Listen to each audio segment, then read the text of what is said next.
지금이 새벽 4시 10분이에요. 4시 10분. 남들 다 자는 새벽에 그깟 화장실 한 번을 못 참아서 그렇게 물 크게 써야겠어요? 저는 이순애예요.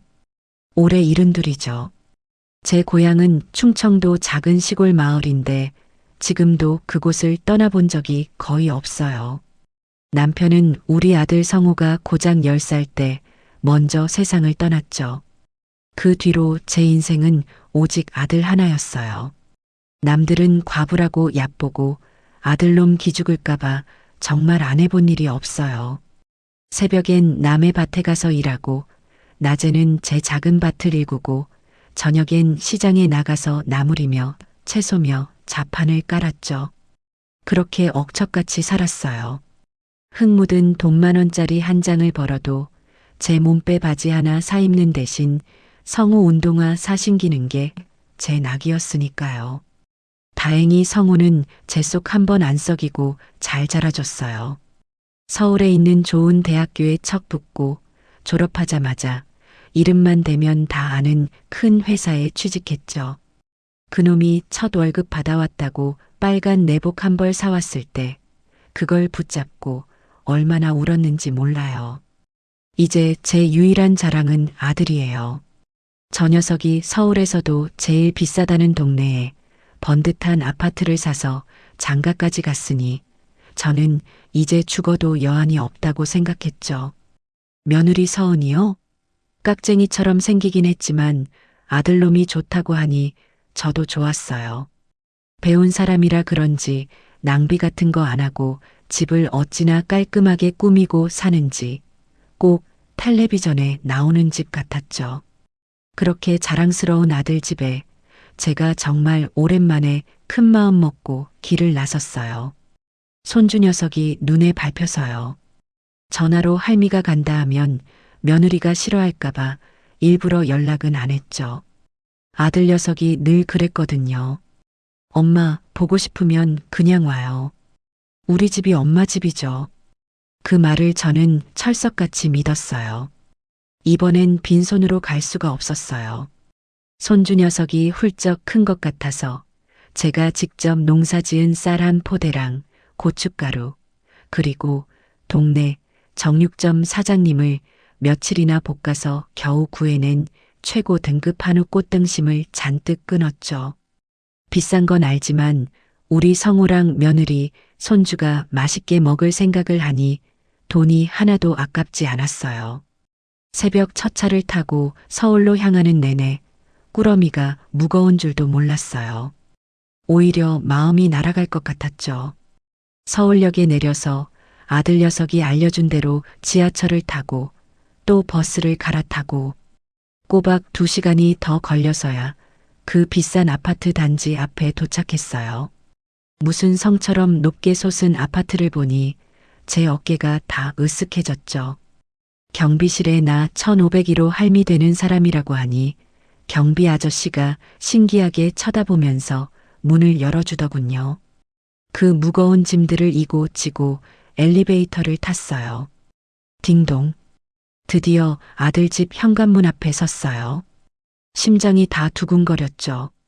초인종을 눌렀어요. 잠시 뒤 안에서 웅얼거리는 소리가 들리더니 문이 철컥 열렸죠. 며느리 서은이었어요.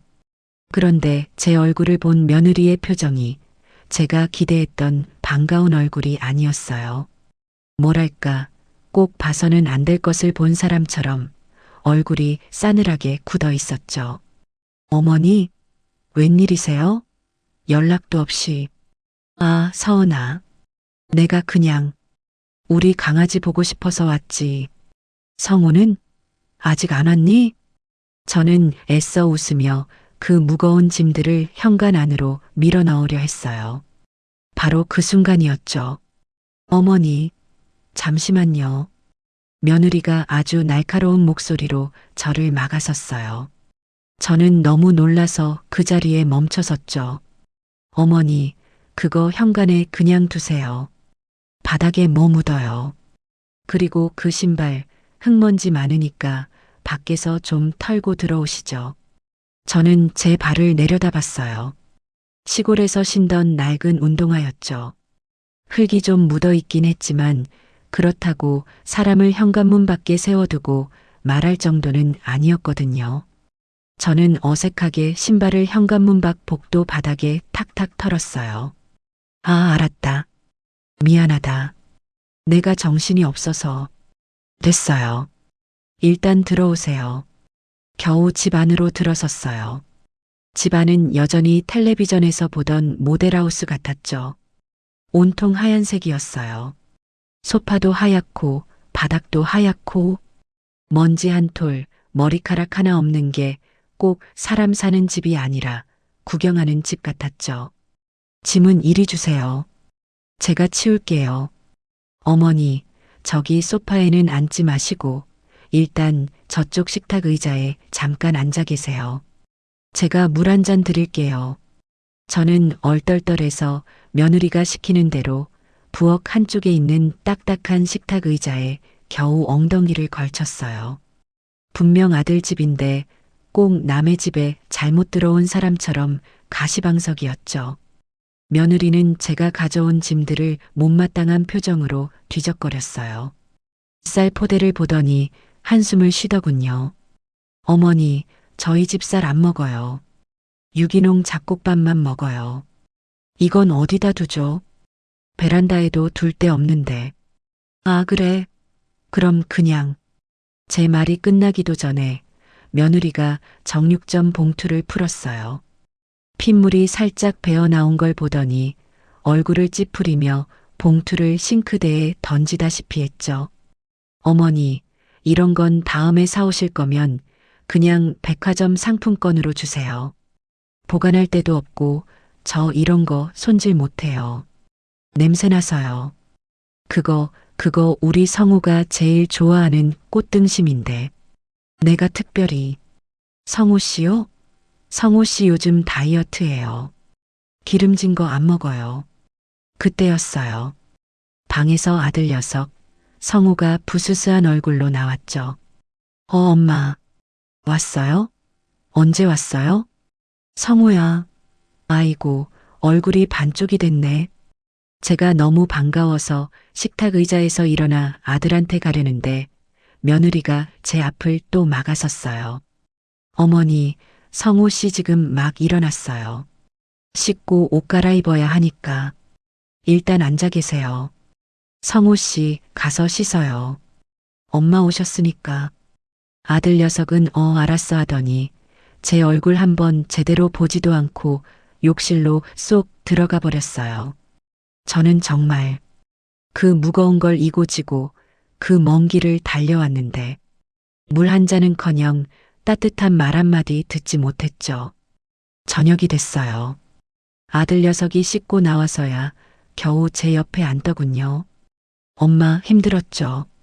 근데 왜 연락 안 했어요? 서은이가 깜짝 놀랐잖아요. 아니 뭐 그냥 너희들 얼굴 보고 싶어서. 그래도 다음부턴 꼭 연락하고 와요. 알았죠? 저는 그놈의 연락 소리에 입이 바싹 마르는 것 같았어요. 저녁은 뭐 먹냐? 내가 너 좋아하는 거 사왔는데. 꽃등심, 엄마가 구워줄게. 우리 아들 몸보신해야지. 고기요?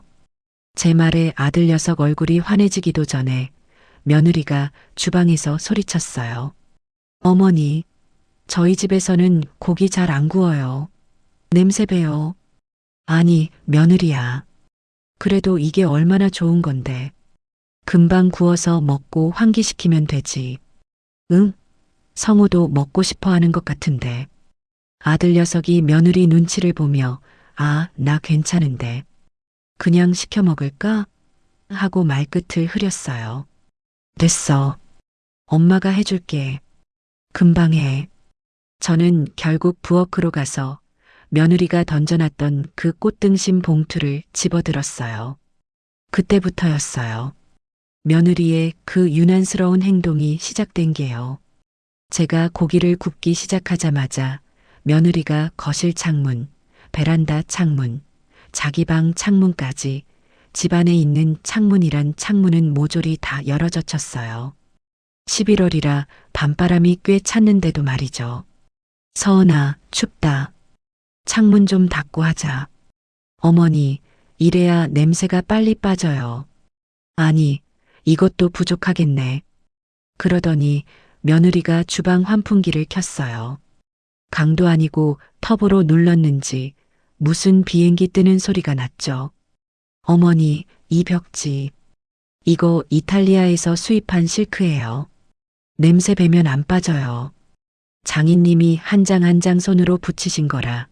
이거 한 폭에 얼마인 줄 아세요? 저 소파도 패브릭이라 고기 냄새 한 번 배면 몇 줄을 가요. 며느리는 쉴 새 없이 떠들어댔어요. 저는 그 차가운 바람을 맞으면서 시끄러운 환풍기 소리를 들으면서 그 비싼 꽃등심을 구웠어요. 아들 녀석은 그 와중에 소파에 앉아서 텔레비전만 보고 있더군요. 성우야, 이리 와서 밥 먹어. 제 말은 들리지도 않나 봐요. 성우 씨, 당신 엄마가 고기 다 구웠대. 와서 밥 먹어. 며느리가 소리를 지르니까 그제야 아들 녀석이 어슬렁어슬렁 식탁으로 왔죠. 그런데 며느리는 식탁에 앉지도 않았어요.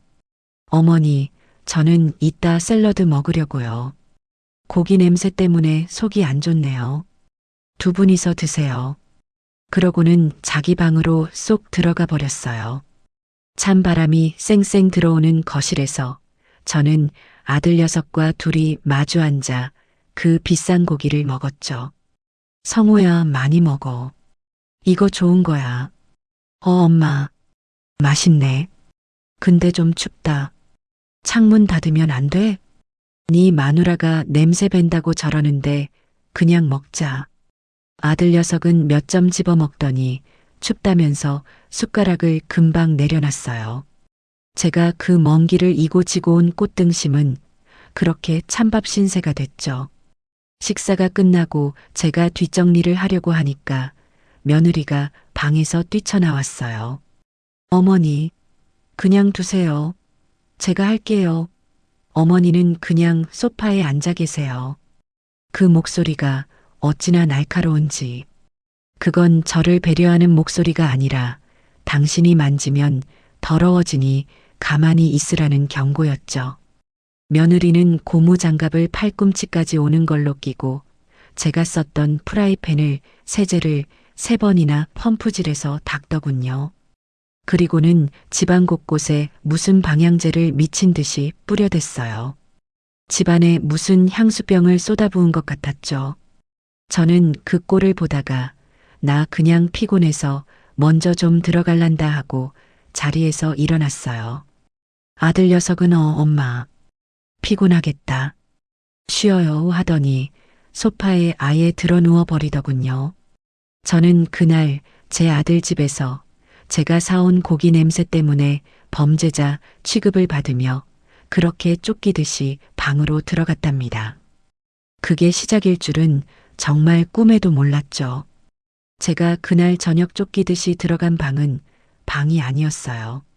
문을 여니까 퀴퀴한 냄새가 먼저 코를 찌르더군요. 며느리 서은이가 쓰는 옷방이었죠. 방 3칸짜리 아파트에서 손주 녀석 방 하나, 너희들 안방 하나 쓰고 나니 이 방이 남았던 모양이에요. 그런데 이 방은 사람이 자는 방이 아니었어요. 사방 벽에 무슨 백화점 명품관처럼 삐까번쩍한 선반이 달려 있었죠. 거기에는 며느리가 아끼는 가방이라는 것들이 꼭 주인님 모시듯 유리장 안에 하나씩 들어가 있었어요. 한쪽 벽은 또 통째로 붙박이장이었는데 거기엔 사시사철 옷들이 빽빽하게 걸려 있었죠. 그리고 제 잠자리는 그 붙박이장과 유리 선반 사이 딱 한 사람 겨우 누울 수 있는 그 좁은 구석에 마련되어 있었어요. 그것도 침대가 아니라 무슨 캠핑장에서나 쓸 법한 얇은 접이식 매트리스 하나가 전부였죠. 어머니, 방이 좀 좁죠? 저희가 짐이 많아서요. 따라 들어온 며느리가 말했어요. 아니다. 괜찮다.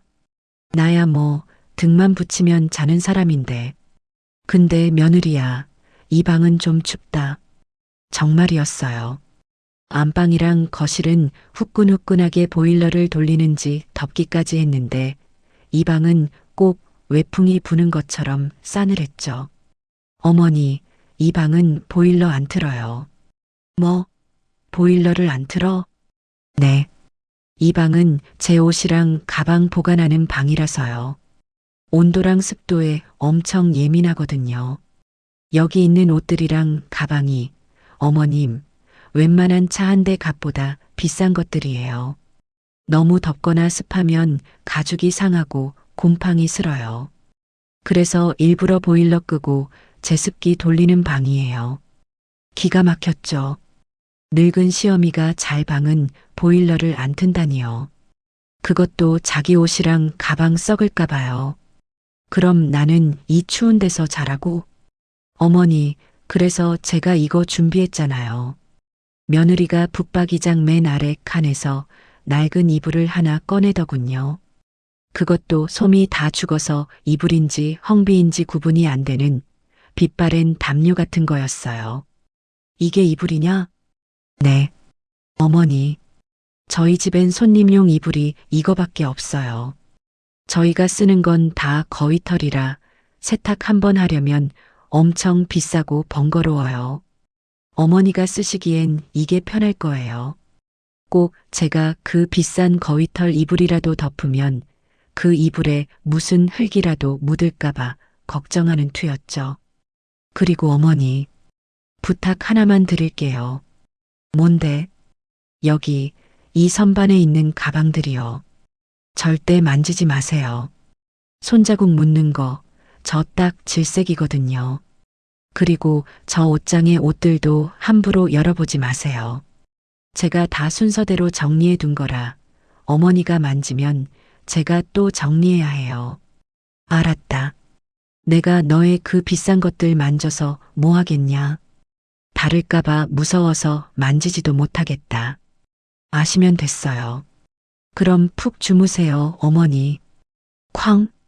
며느리는 제게 얇은 담요 쪼가리 하나 던져주고는 그렇게 문을 닫고 나가버렸어요. 저는 그 싸늘한 방바닥에 앉아 있었죠. 밖에서는 며느리가 아들놈한테 깔깔대는 소리가 들려왔어요. 성호 씨, 나 저거 사줘. 저 드라마에 나온 거. 하면서요. 저는 겉옷도 벗지 못하고 제가 입고 온 외투를 이불 삼아 그 얇은 매트리스 위에 웅크리고 누웠어요. 등은 차고 코는 시리고 이게 정말 내 아들 집이 맞나 싶더군요. 다음 날 아침이 밝았어요. 밤새 추워서 웅크리고 잤더니 온몸이 쑤시고 뼈마디가 다 아팠죠. 거실로 나가니 며느리는 이미 일어나서 무슨 요란한 기계 소리를 내며 거실을 닦고 있더군요. 제가 나오자마자 어제 그 방향제를 또 집안 곳곳에 뿌려댔어요. 꼭 저한테서 밤새 묵은 냄새라도 난다는 듯이요. 일어났냐, 며느리야. 아침은 뭐 먹냐? 어머니, 일어나셨어요? 저희 집은 아침 안 먹어요. 저랑 성호 씨는 커피 마시고 민준이는 시리얼 먹여서 학교 보내요. 어머니도 커피 드실래요? 나는 밥을 먹어야 하는데. 아침부터 커피는 속 쓰려서. 어머니, 그럼 어제 남은 밥이라도 데워드릴까요? 근데 반찬이 없는데. 며느리는 냉장고를 열 생각도 안 하더군요. 저는 그냥 손을 저었어요. 됐다. 아침부터 유난 떨 거 뭐 있냐? 그냥 맹물이나 한 잔 다오. 물은 저기 정수기에 있어요. 어머니, 근데 저 컵 쓰지 마시고 이쪽 컵 쓰세요. 며느리가 싱크대 구석에서 손잡이도 없는 낡은 유리컵을 하나 꺼내서 줬어요. 꼭 식당에서 물컵으로나 쓰는 그런 컵이었죠. 왜 이 컵은? 저기 예쁜 컵도 많은데. 어머니, 저 컵들은 다 세트로 맞춘 거라. 하나라도 깨지면 곤란해요. 어머니는 그냥 이 컵 쓰세요. 이게 편하잖아요. 저는 그 컵으로 물을 한 잔 받아서 마셨어요. 그리고는 제 딴에는 뭐라도 돕겠다고 거실을 어슬렁거렸죠. 마침 아들 녀석이 어젯밤에 벗어둔 양말이 소파 밑에 뒹굴고 있더군요. 아이고, 이놈의 자식. 양말을 또 여기다. 제가 그걸 주우려고 허리를 숙이는 순간이었어요. 어머니, 그거 만지지 마세요. 며느리가 어디서 보고 있었는지 기겁을 하면서 달려왔어요. 아니, 이게 더러워서 주워서. 어머니, 그걸 왜 손으로 만지세요? 저희 집은 세탁물 만지는 규칙이 있어요. 어머니, 제발, 그냥 가만히 좀 계세요. 며느리가 제 손에서 양말을 채 가듯이 뺏어 들었어요. 그것도 손가락 2개로 집어서요. 저희 집은요. 외출복, 실내복, 속옷, 양말, 수건. 다 분리해서 빨아요. 어머니가 지금 맨손으로 만진 그 양말은요. 오염된 거예요. 이걸로 다른 세탁물 못 만져요. 저는 무슨 말인지 하나도 알아들을 수가 없었어요. 그냥 양말 한 짝 주었을 뿐인데 무슨 큰 죄라도 지은 사람 취급을 하더군요. 알았다. 안 만질게. 유난이네 정말. 유난이 아니라 규칙이에요, 어머니. 그리고 어머니, 오늘 쓰실 수건은 이거예요. 며느리가 욕실에서 또 낡은 수건 한 장을 들고 나왔어요. 어제 제가 덮었던 그 담요 쪼가리처럼 색이 누렇게 바래고 가장자리가 다 해진 수건이었죠. 어머니는 화장실 쓰시고 세수하실 때 이것만 쓰세요. 아셨죠? 저희가 쓰는 수건은 호텔 수건이라 삶아서 관리해야 하거든요. 어머니가 쓰시면 제가 또 일해야 해요. 그래, 알았다. 알았어. 저는 그 누런 수건을 받아들고 제 방, 아니, 그 옷방으로 다시 들어왔어요. 정말 숨이 턱턱 막혔죠. 오전 내내 저는 그 방에서 나오지 않았어요. 며느리 눈에 띄면 또 무슨 잔소리를 들을까 무서워서요. 춥고 배고팠지만 그냥 이불을 뒤집어 쓰고 누워 있었죠. 점심때가 되어 손주 녀석, 민준이가 학교에서 돌아왔어요. 할머니다. 할머니. 녀석이 저를 보자마자 반갑다고 달려왔죠. 제가 그동안 용돈도 두둑하게 챙겨주고 장난감도 많이 사줬거든요. 아이고, 우리 강아지. 민준이, 이리 와. 할미 좀 안아보자.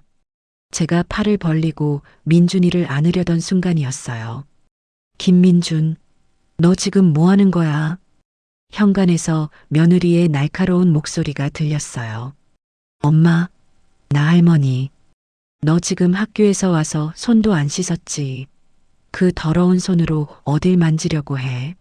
그리고 할머니는 아침부터 밖에서 먼지 다 묻혀오셨는데 너 할머니한테 흙 묻어.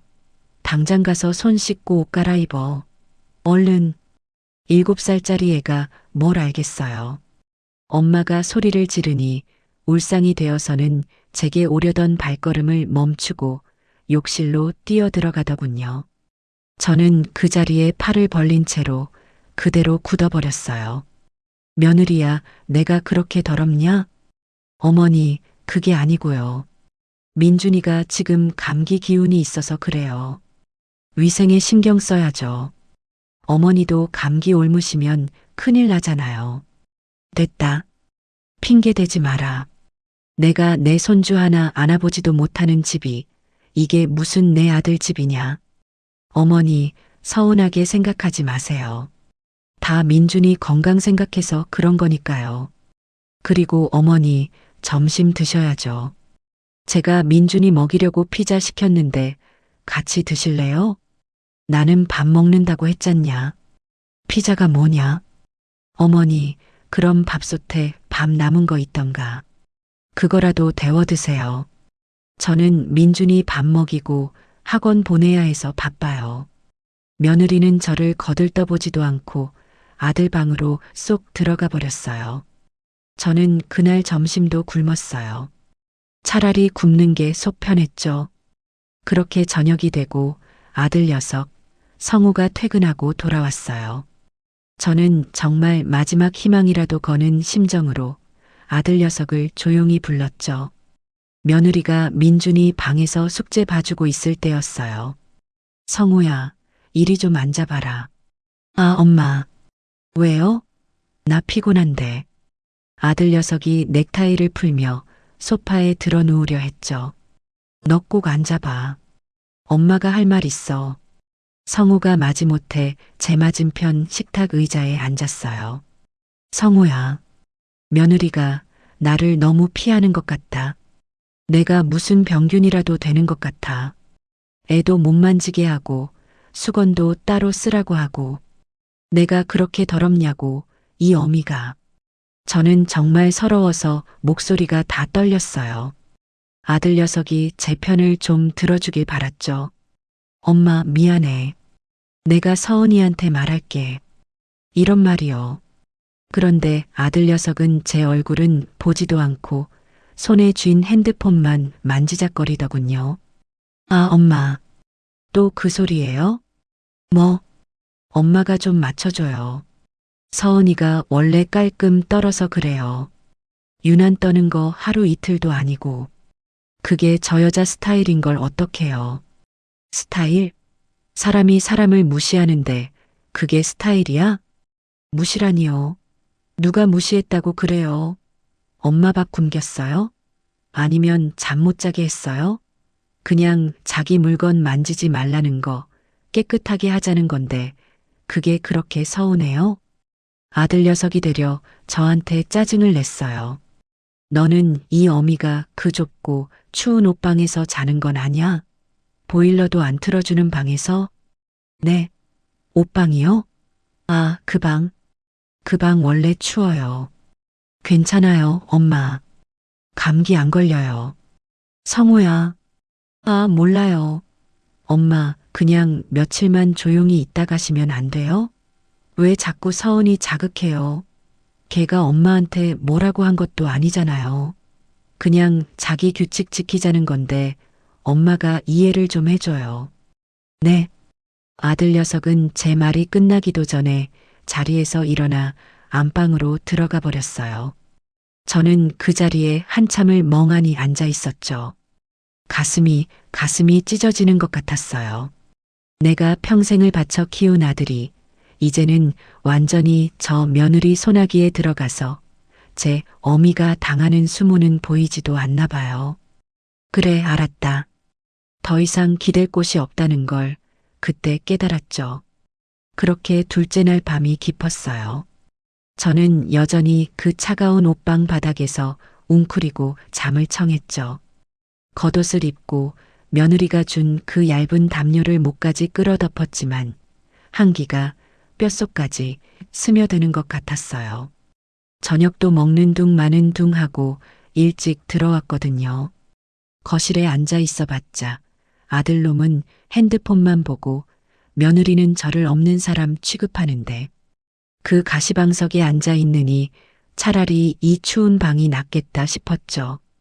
밤이 깊어지니 낮에 굶고 저녁도 제대로 못 먹은 속이 쓰리기 시작했어요. 물이라도 한 잔 마셨으면 좋겠다 싶었지만 또 거실로 나가서 며느리가 정해준 그 손님 컵을 찾아 물을 마실 용기가 나지 않았죠. 그 정수기 버튼 누르는 소리마저 며느리 귀에는 천둥 소리처럼 들릴 것 같았거든요.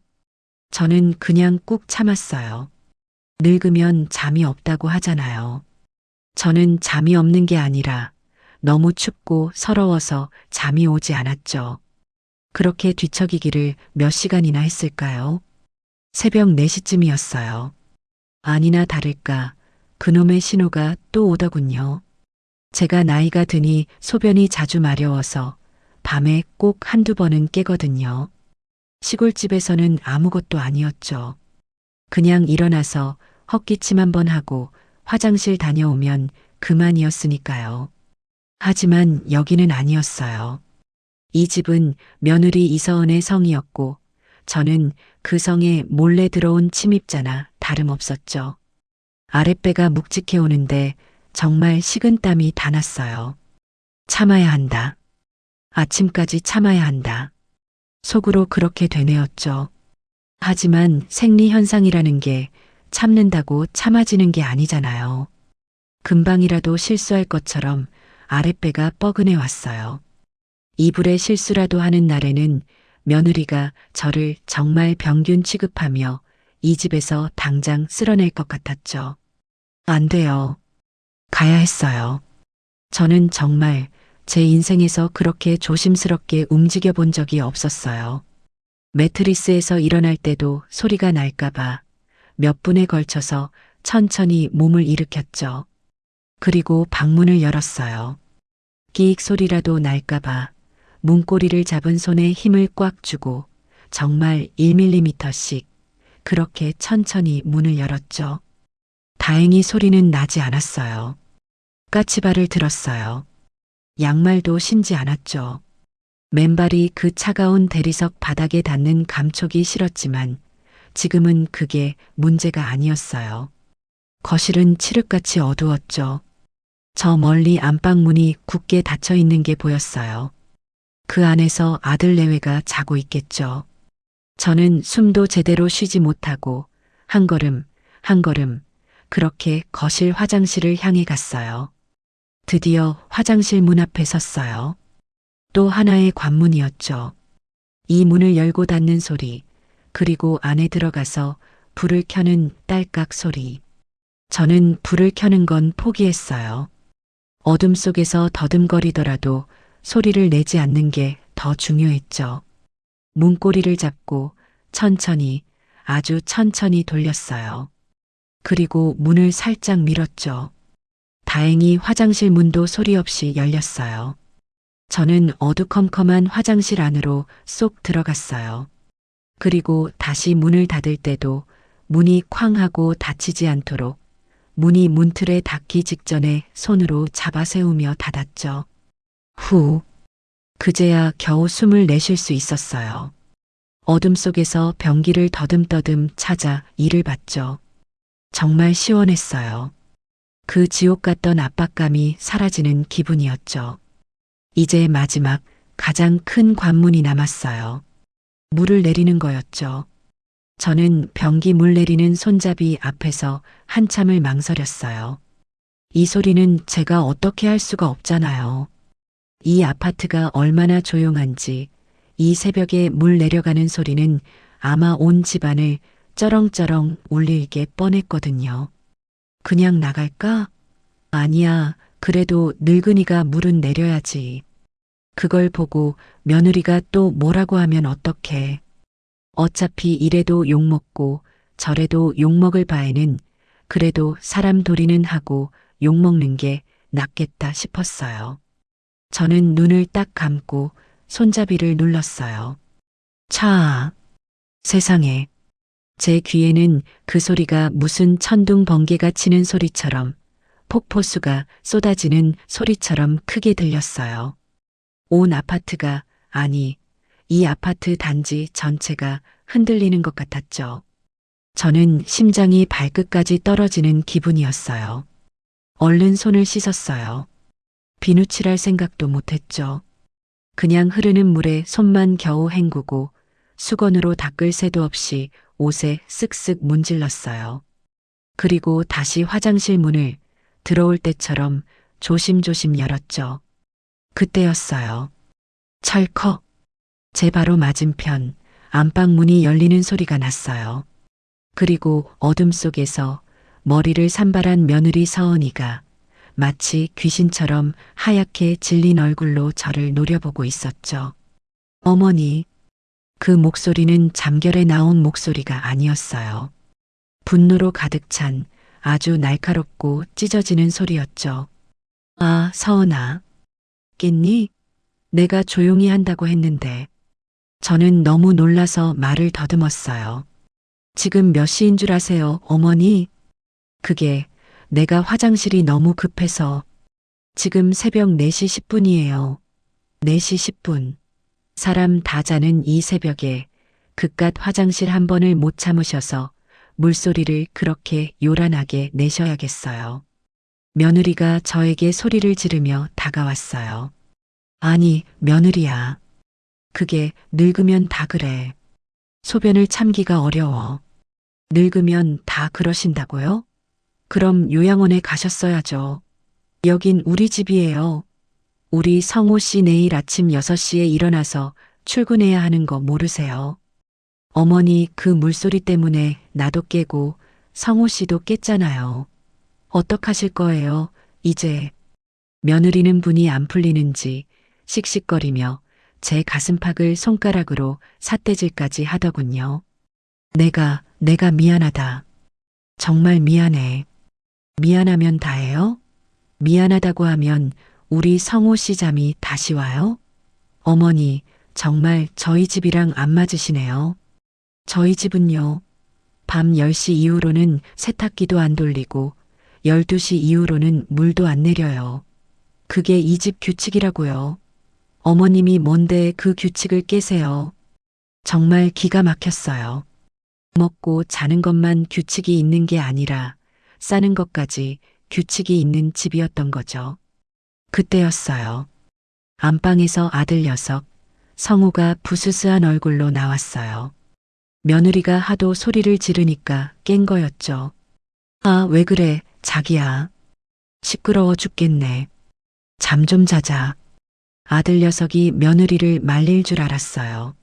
엄마한테 왜 그래? 늙은이가 화장실 좀 갈 수도 있지. 이렇게요. 그런데 아들 녀석은 저를 쳐다보지도 않았어요. 그저 며느리의 그 악다구니가 시끄럽다는 듯이 눈을 비비며 인상을 썼죠. 성호 씨, 당신 깼어? 이것 봐. 다 당신 엄마 때문이야. 내가 못 살겠다고 했지. 이 집에서 저 어머니랑 단 하루도 더 못 있겠다고 내가 말했지. 며느리가 이제는 아들놈을 붙잡고 발악을 하더군요. 저는 그저 어둠 속에서 쫓겨난 사람처럼 그렇게 멍하니 서 있을 수밖에 없었어요.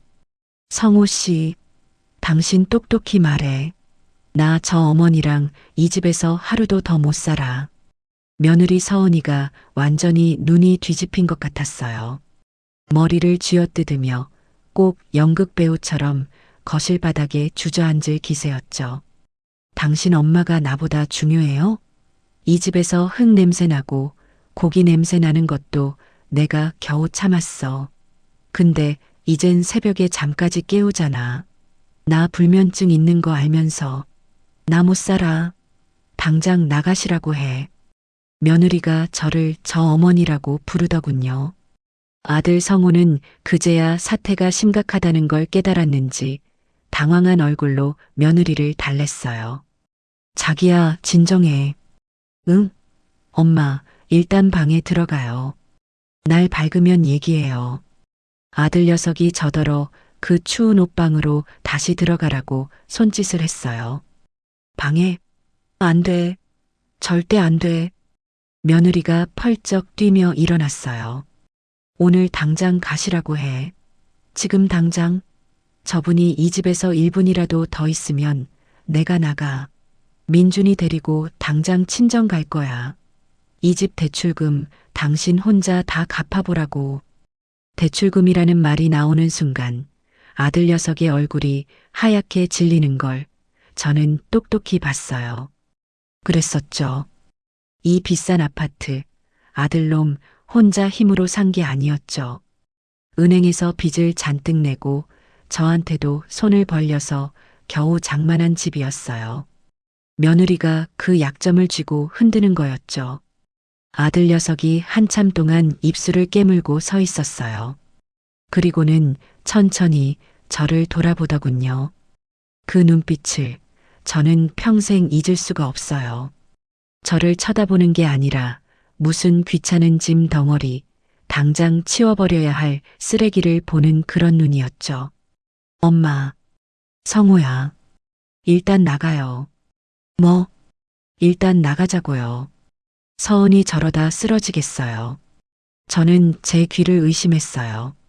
지금 제 아들이 저 며느리가 악을 쓴다고 이 늙은 어미더러 이 새벽에 집을 나가라고 하고 있었어요. 너 지금 이 어미 보고 나가라고? 엄마가 잘못했잖아요. 아들 녀석이 갑자기 저한테 버럭 소리를 질렀어요. 조용히 좀 있다 가시지. 왜 일을 만들어요? 서은이 예민한 거 알면서 왜 새벽에 화장실을 가고 그래요? 좀 참지. 뭐, 참아. 늙은이가 오줌 마려운 걸 참으라고? 그게 아들놈이 어미한테 할 소리냐? 아, 몰라요. 시끄러워요. 일단 가요, 네. 내가 나중에 전화할게요. 제발, 나 좀 살려줘요, 엄마.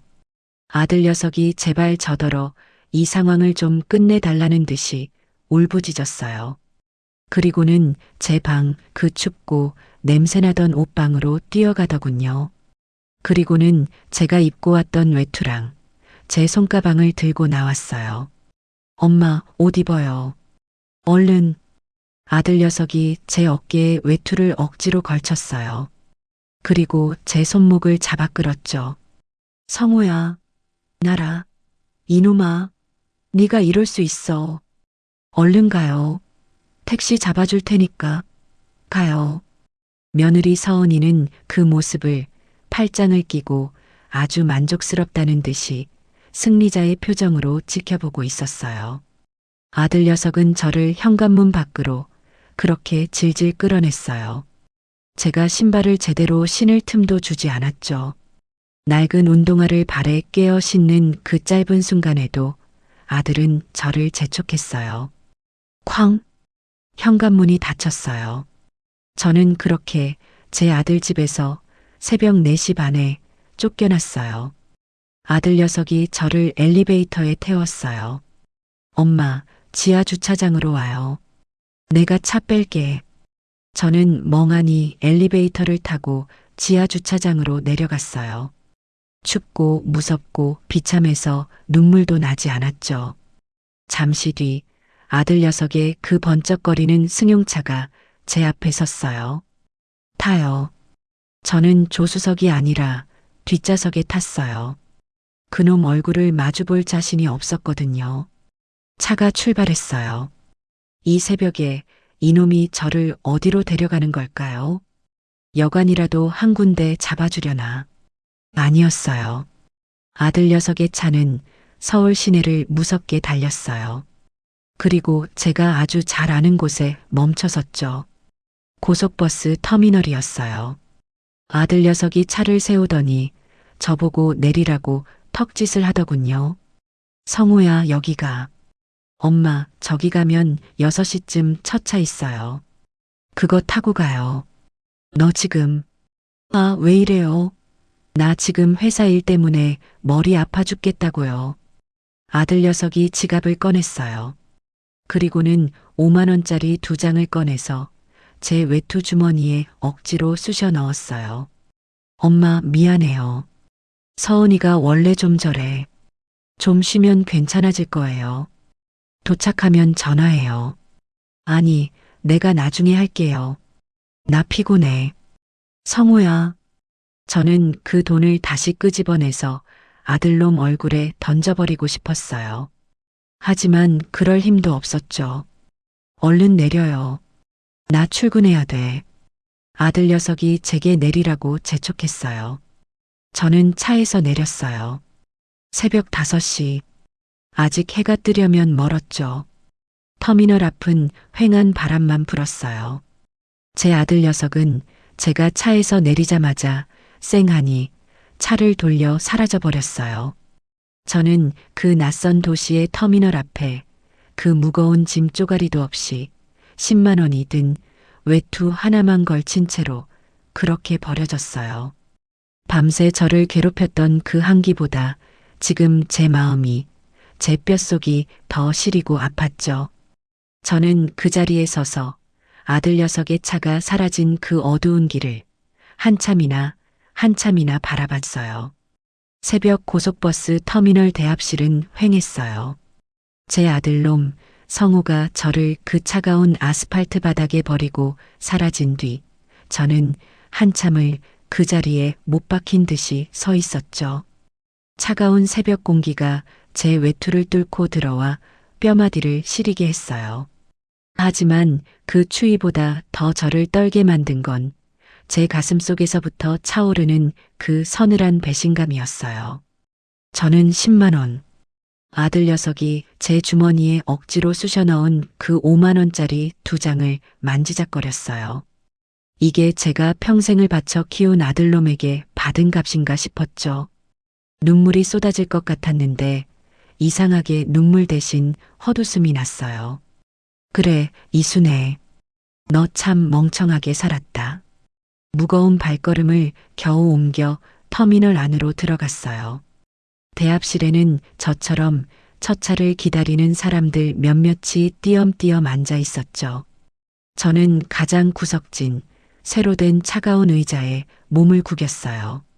엉덩이가 닿는 순간 그 냉기가 제 심장까지 전해지는 것 같았죠. 어디서부터 잘못된 걸까? 저는 멍하니 맞은편 벽에 걸린 텔레비전만 바라봤어요.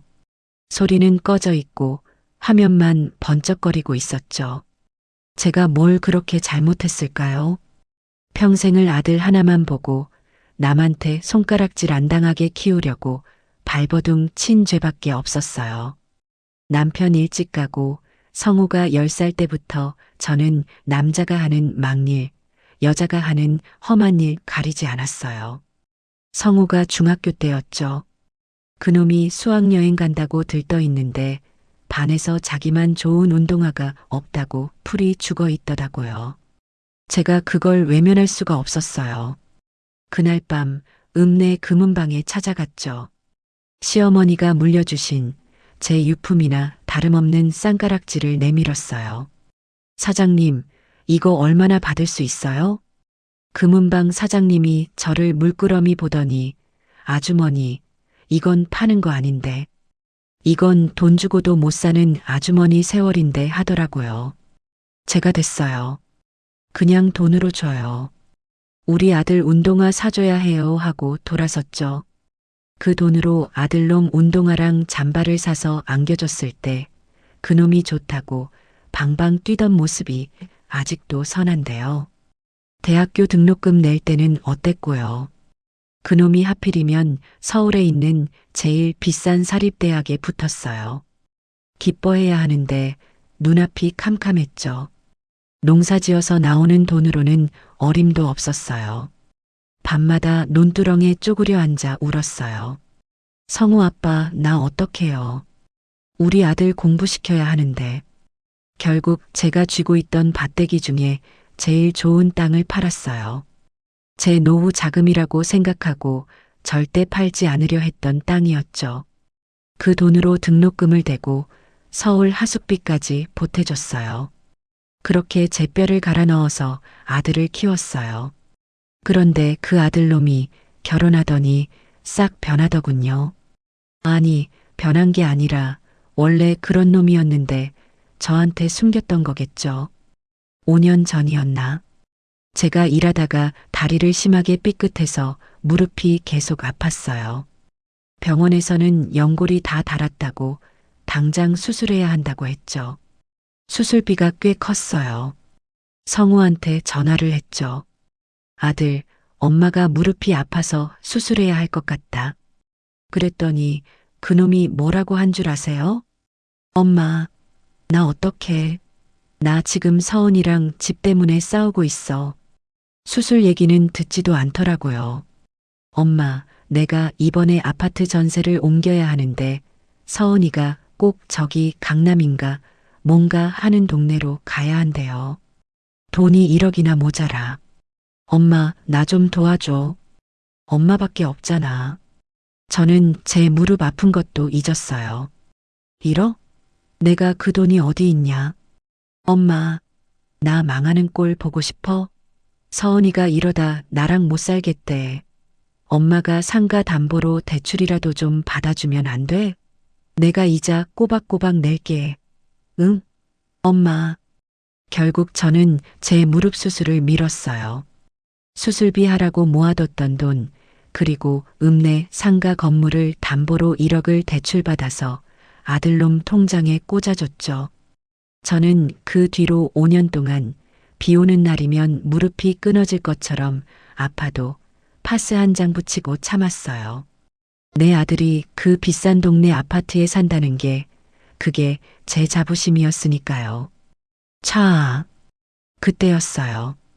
제 생각에 잠겨 있는데 어디선가 물소리가 들렸어요. 돌아보니 터미널 화장실에서 청소하시는 아주머니가 대걸레를 빨고 그 물을 바닥에 시원하게 붓고 있더군요. 그 물소리가 꼭 제 뺨을 때리는 것 같았어요. 새벽 4시의 물소리. 그래요. 저는 그깟 물소리 하나 때문에 내 전 재산을 가져다 바친 아들놈한테 쫓겨난 거였어요. 그깟 실크 벽지 냄새 배는 것보다, 그깟 가방 곰팡이 쓰는 것보다 이 늙은 어미의 존재가 더 하찮았던 거죠. 그 순간 눈물이 쏙 들어가고 머리가 차갑게 식기 시작했어요. 그래, 이순애, 너의 잘못이다. 저를 탓하는 사람은 아무도 없었지만 저는 제 자신을 탓했어요. 내가 헛똑똑이 아들 하나 믿고 내 노후를, 내 남은 인생을 전부 저당 잡힌 게 내 잘못이지. 자식 이기는 부모 없다는 말, 그거 다 옛말이야. 자식이 부모를 잡아먹는 세상인 걸 나만 몰랐던 거야. 벽에 걸린 시계가 새벽 5시 30분을 가리키고 있었어요. 밖이 아주 조금씩 희미하게 밝아오기 시작했죠. 그 어둠이 걷히는 걸 보는데 제 마음속에 그 답답하고 억울했던 응어리도 함께 거치는 기분이었어요. 이제부턴 너만 위해 사는 거야. 저는 제 자신에게 말했어요. 저런 것들한테 내 남은 재산 한 푼, 아니, 내 남은 시간 1분 1초도 줄 수 없어. 다 정리하는 거야. 저는 그 차가운 쇠 의자에서 벌떡 일어났어요. 웅크리고 있느라 쑤셨던 허리가 꼿꼿하게 펴지는 것 같았죠. 제일 먼저 매표소 창구로 갔어요.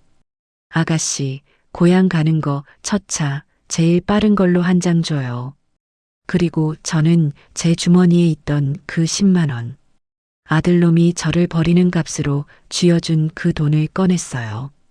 그리고 그 돈으로 당당하게 버스표를 샀죠. 남은 돈으로 터미널 안에 있는 작은 편의점에 갔어요. 여기 제일 뜨거운 커피 한 잔 줘요. 태어나서 제 돈 주고 이런 커피 사 마셔본 적이 거의 없었어요. 따뜻한 종이컵을 두 손으로 감싸주는데 그제야 제 손발이 녹는 것 같았죠. 첫 차가 출발한다는 안내 방송이 나왔어요. 저는 그 뜨겁고 쓴 커피를 한 모금 쭉 마셨어요. 그리고 다짐했죠. 김성호, 이서은, 너희는 오늘 너희 인생의 가장 큰 실수를 한 거야. 너희가 버린 건 이 늙은 어미가 아니라 너희의 그 탐욕스러운 미래였어. 저는 버스에 올랐어요. 동이 트는 서울을 뒤로하고 제 고향 집으로 향했죠. 이제부터는 울고 짜는 이순애가 아니라 내 것을 지키고 나를 위해 싸우는 이순애로 살아야 했으니까요. 그날 정오쯤 고향 집에 도착했어요. 서울을 떠날 때와는 다르게 날씨가 아주 화창하더군요. 하지만 제 마음은 그 맑은 날씨와는 정반대였죠. 버스가 읍내 터미널에 저를 내려줬을 때 저는 택시를 타지 않았어요. 그냥 걷고 싶었죠. 제 발로 제 땅을 딛고 싶었어요. 한 30분을 걸어서 제 집에 도착했어요. 대문을 여는데 며칠 집을 비웠다고 마당에 낙엽이 뒹굴고 있더군요. 그 풍경이 꼭 아들놈한테 버림받은 제 신세 같았어요. 저는 방에 들어서자마자 겉옷도 벗지 않고 안방 아랫목 이불 밑에 숨겨뒀던 쇠로 된 괴짝부터 꺼냈어요. 자물쇠를 여는데 손이 떨렸죠. 그 안에는 제 인생이 다 들어 있었어요. 낡은 통장 꾸러미들, 그리고 누렇게 변한 종이에 쌓인 등기 권리증들이었죠. 저는 그걸 전부 방바닥에 쏟아부었어요. 그리고 하나하나 펼쳐봤죠. 제일 먼저 눈에 띈 건 지금 제가 살고 있는 이 집문서였어요. 남편 죽고 제가 이 악물고 일해서 20년 전에 제 이름으로 다시 지은 집이었죠. 그리고 읍내에서 제일 목 좋은 사거리에 있는 3층짜리 상가 건물. 1층에는 식당, 2층에는 미용실, 3층에는 태권도장이 새들어 있었죠. 매달 꼬박꼬박 나오는 월세가 제 든든한 버팀목이었어요. 마지막으로 조상 대대로 물려받은 땅들이었죠. 지금은 동네 사람들이 밭으로 부쳐 먹고 있었지만 그 중 하나는 몇 년 전에 새로 고속도로가 난다고 해서 값이 천정부지로 뛰어오른 바로 그 땅이었어요. 그리고 통장. 제 이름 이순애가 선명하게 박힌 통장들이었죠. 아들놈 대학 보내고 남은 돈, 상가세 받은 돈, 푼돈이라도 생길 때마다 꼬박꼬박 모아둔 제 피 같은 돈이었어요. 저는 통장 잔고에 찍힌 0의 개수를 하나, 둘, 셋. 천천히 세어봤어요. 그래, 이순애. 너는 돈 없는 늙은이가 아니야. 너는 이 동네에서 제일 까는 부자 할머니였어. 그런데 저는 그 돈을 제대로 써보지도 못하고 자식 눈치만 보며 살았던 거예요. 제가 그 등기 권리증들을 멍하니 내려다보고 있는데 외투 주머니에서 핸드폰이 띠링하고 울렸어요. 문자였죠. 아들놈 성우였어요. 엄마, 잘 도착했어요? 서은이 아직 화 안 풀렸으니까 당분간 연락하지 마요. 나중에 내가 전화할게. 저는 그 문자를 보고 정말 잘 도착했어요? 이놈은 제가 그 새벽에 버스표는 제대로 샀는지, 버스는 제대로 탔는지 걱정도 안 됐나 봐요. 서은이 아직 화 안 풀렸으니까. 그 말이 제 심장을 더 후벼 팠죠. 저는 그 문자를 5분 동안 뚫어져라 쳐다봤어요.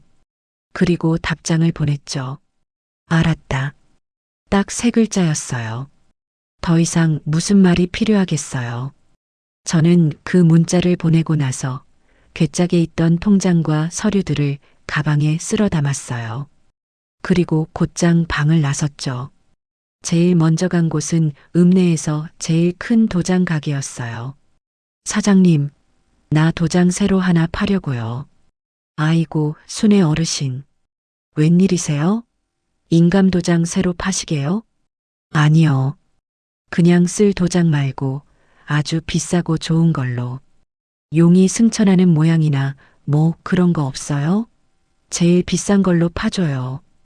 오늘 당장. 사장님이 옥으로 된 비싼 도장들을 보여주더군요. 저는 그 중에서 제일 크고 묵직한 걸로 골랐어요. 이걸로 인감 변경 신고까지 싹 할 거니까 제일 멋지게 파줘요.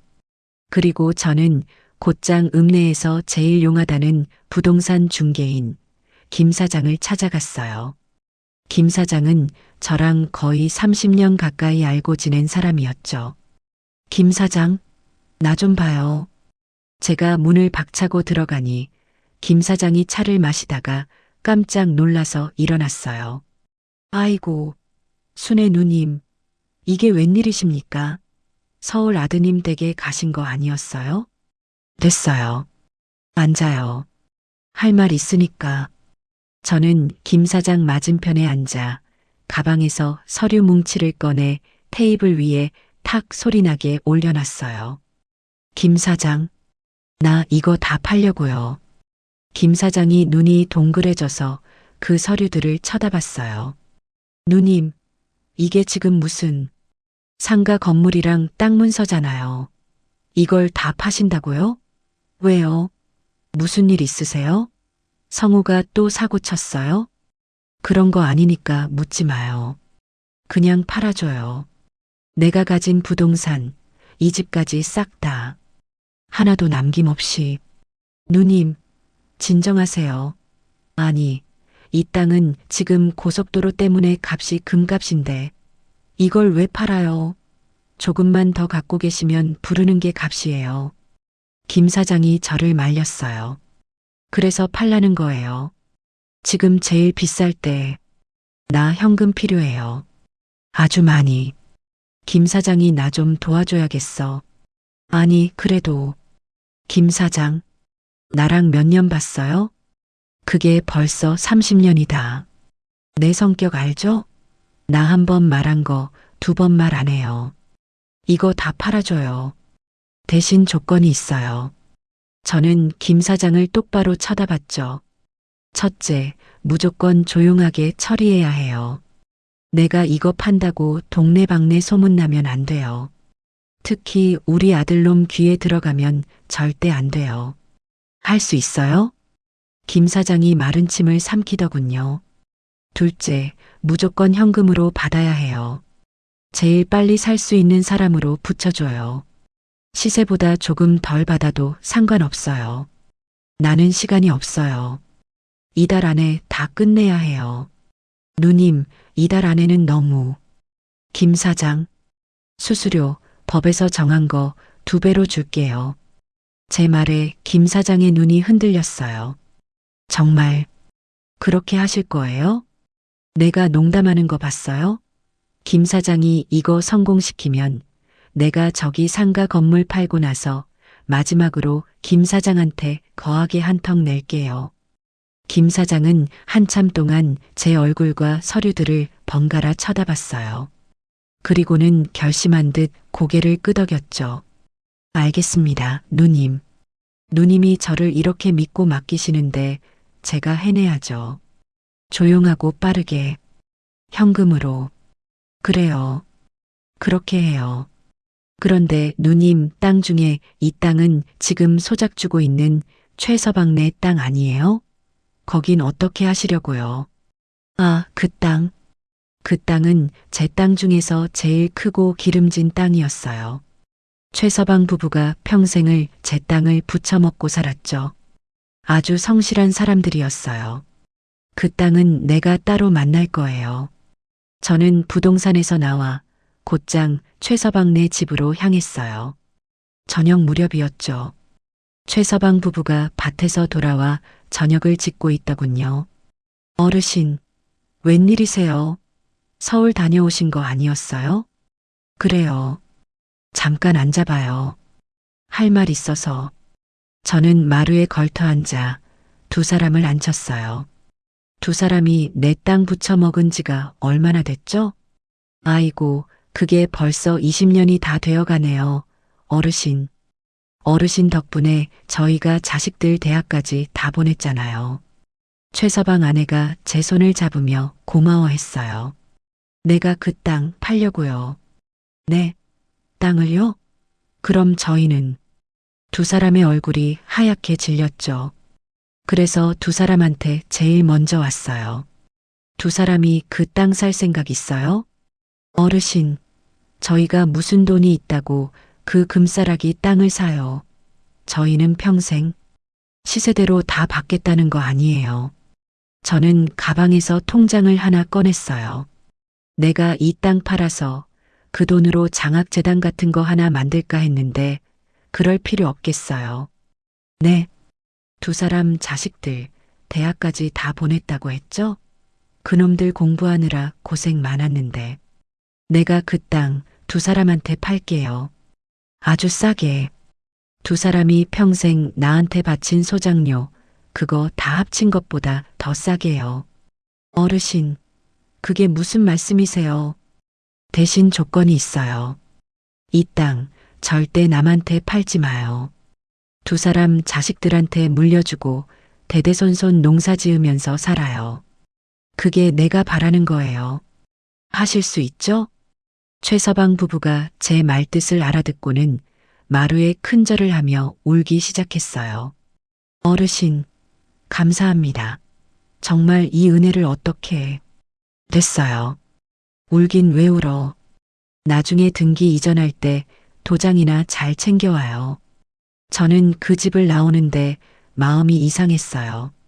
아들놈한테 1억을 뜯길 때는 속이 그렇게 쓰리고 아팠는데 평생을 성실하게 산 사람들한테 제 재산을 나눠준다고 생각하니 오히려 마음이 뿌듯하고 따뜻해졌죠.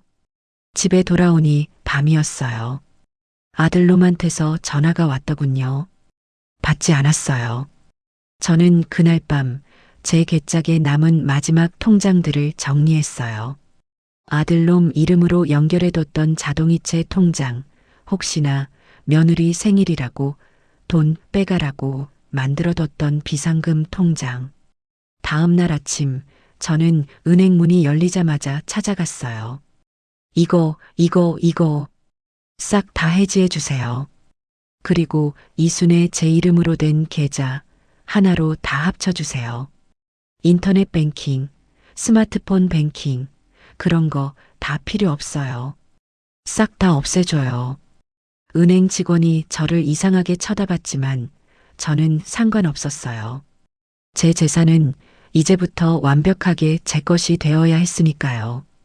제가 그렇게 고향집에서 제 인생을 새로 설계하고 있을 때 서울에 있는 아들 내외는 아마 딴 생각에 빠져 있었나 봐요. 제가 그깟 일로 삐져서 며칠 시골집에 처박혀 있다가 다시 자기들한테 손 내밀 줄 알았겠죠. 특히 며느리 서은이는 이번 기회에 제 버르장머리를 단단히 고쳤다고 생각했을 거예요. 어머니도 이제 눈치 보시겠지. 우리가 이렇게 세게 나가야 나중에 재산이라도 빨리 넘겨줘요. 성호 씨, 당신도 확실하게 해야 해. 엄마 편 들면 나 정말 이혼이야. 나중에 들은 얘기지만 며느리가 아들놈을 그렇게 닥달했다고 하더군요. 아들놈, 성우는 또 그 말에 진이 빠져서 저한테 사과 전화 한 통 할 생각도 못했겠죠. 아니, 사과가 문제가 아니었어요. 그놈들은 제 재산에 눈이 멀어 있었던 거예요. 제가 터미널에 버려지고 한 사나흘 지났을까요? 아들놈한테서 전화가 왔더군요. 며칠 동안 뻔질나게 전화하길래 제가 다 무시했더니 이번엔 문자 메시지가 아니라 아예 전화를 했더라고요. 저는 밭에 나갔다 돌아오는 길이라 무심코 그 전화를 받았어요. 엄마, 왜 이렇게 전화를 안 받아요? 아들 녀석 목소리가 아주 격앙되어 있었어요. 왜? 무슨 일 있냐? 엄마, 혹시 삐졌어요? 아직도 그날 일 때문에 그래요? 삐졌다고요. 제가 72 먹은 늙은이가 자식한테 쫓겨난 게 삐진 걸로 보였나 봐요. 됐고, 용건만 말해. 나 바쁘다. 아, 엄마. 그게 아니고. 아들 녀석이 한참을 뜸을 들였어요. 엄마, 내가 이번에 새로 사업을 좀 확장하려고 하거든요. 사업? 네, 지금 다니는 회사도 뭐 좋긴 한데. 언제까지 남의 밑에서 일하겠어요. 내 사업을 해야죠. 마침 아주 좋은 아이템이 생겼어요. 이것만 성공하면 우리도 이제 강남에 빌딩 사고 그럴 수 있다고요. 그래서 말인데 엄마, 자금이 좀 필요해요. 드디어 본론이 나오더군요. 엄마가 가진 그 읍내 땅 있잖아요. 그 고속도로 난다는 그 땅. 그거 지금 묵혀둬서 뭐해요? 그거 팔아서 놔주면 안 돼요? 저는 그 말을 듣고 읍내 한복판에 서서 그냥 그 자리에 얼어붙었어요. 이놈은 지금 자기 어미가 그 땅을 팔아서 무슨 돈으로 먹고 살지, 그건 안중에도 없는 거였어요. 아니면 엄마, 팔기 좀 그러면 그거 담보로 대출이라도 좀 받게. 서은이가 그러는데 그거 엄마가 깔고 앉아 있어 봤자 세금만 나온다고. 어차피 나중에 다 우리한테 줄 거 아니에요? 그냥 지금 미리 준다고 생각하고 우리한테 넘겨요. 우리가 알아서 할게요. 우리가 알아서 할게요. 그 말이 그 며느리 서은이가 저한테 했던 말이랑 토씨 하나 안 틀리고 똑같았어요. 성우야. 네, 엄마. 그렇게 해줄 거죠? 이게 우리 가족 미래가 달린 일이에요. 너는 내가 그날 새벽에 어떻게 쫓겨났는지 잊었냐? 아, 엄마. 또 그 소리. 그건 서은이가 예민해서 그런 거라니까요. 엄마가 좀 이해하라니까. 그것보다 이게 더 중요하잖아요. 엄마도 우리 성우가 큰 사업가 되는 거 보고 싶지 않아요? 저는 그냥 전화를 끊어버렸어요. 더 이상 들을 가치가 없었죠. 그런데 그날 저녁 더 기가 막힌 일이 벌어졌어요. 전화가 또 울리더군요. 이번엔 모르는 번호였어요. 받을까 말까 하다가 받았죠. 어머니, 저예요, 서은이에요. 며느리 이서은이었어요. 제 번호를 차단했더니 다른 전화로 걸었나 봐요. 무슨 일이냐? 어머니, 성호 씨한테 얘기 들으셨죠? 우리 사업하는 거. 어머니, 정말 잘 생각하셨어요. 이제라도 저희한테 재산 넘겨주시면 저희가 어머니 늙어서 호강시켜 드릴게요. 내가 언제 넘겨준다고. 에이, 어머니. 튕기시기는. 성호 씨가 엄마 설득 못하면 자기가 죽는다고 난리예요. 어머니, 그냥 그 땅 저희 명의로 돌려주세요. 그게 제일 깔끔해요. 어머니, 듣고 계세요? 그 땅 그거 그냥 저희 주세요. 저희가 알아서 서류 다 꾸미고 할게요. 어머니는 그냥 도장만 찍으시면 돼요. 아니, 도장도 필요 없겠다. 어머니 인감증명서랑 신분증만 저희한테 보내주세요. 저희가 알아서 다 처리할게요. 세상에, 며느리 입에서 나온다는 소리가 시어머니 재산을 통째로 자기들한테 넘기라는 거였어요. 어머니, 그리고요. 그 상가 건물도 어차피 관리하기 힘드시잖아요. 그것도 저희한테 맡기세요. 저희가 건물 팔아서 더 좋은 거 사든지 아니면 사업 자금에 보태 쓰든지 할게요. 어머니, 그 집도요. 시골집 그거 팔아서 뭐 하시겠어요?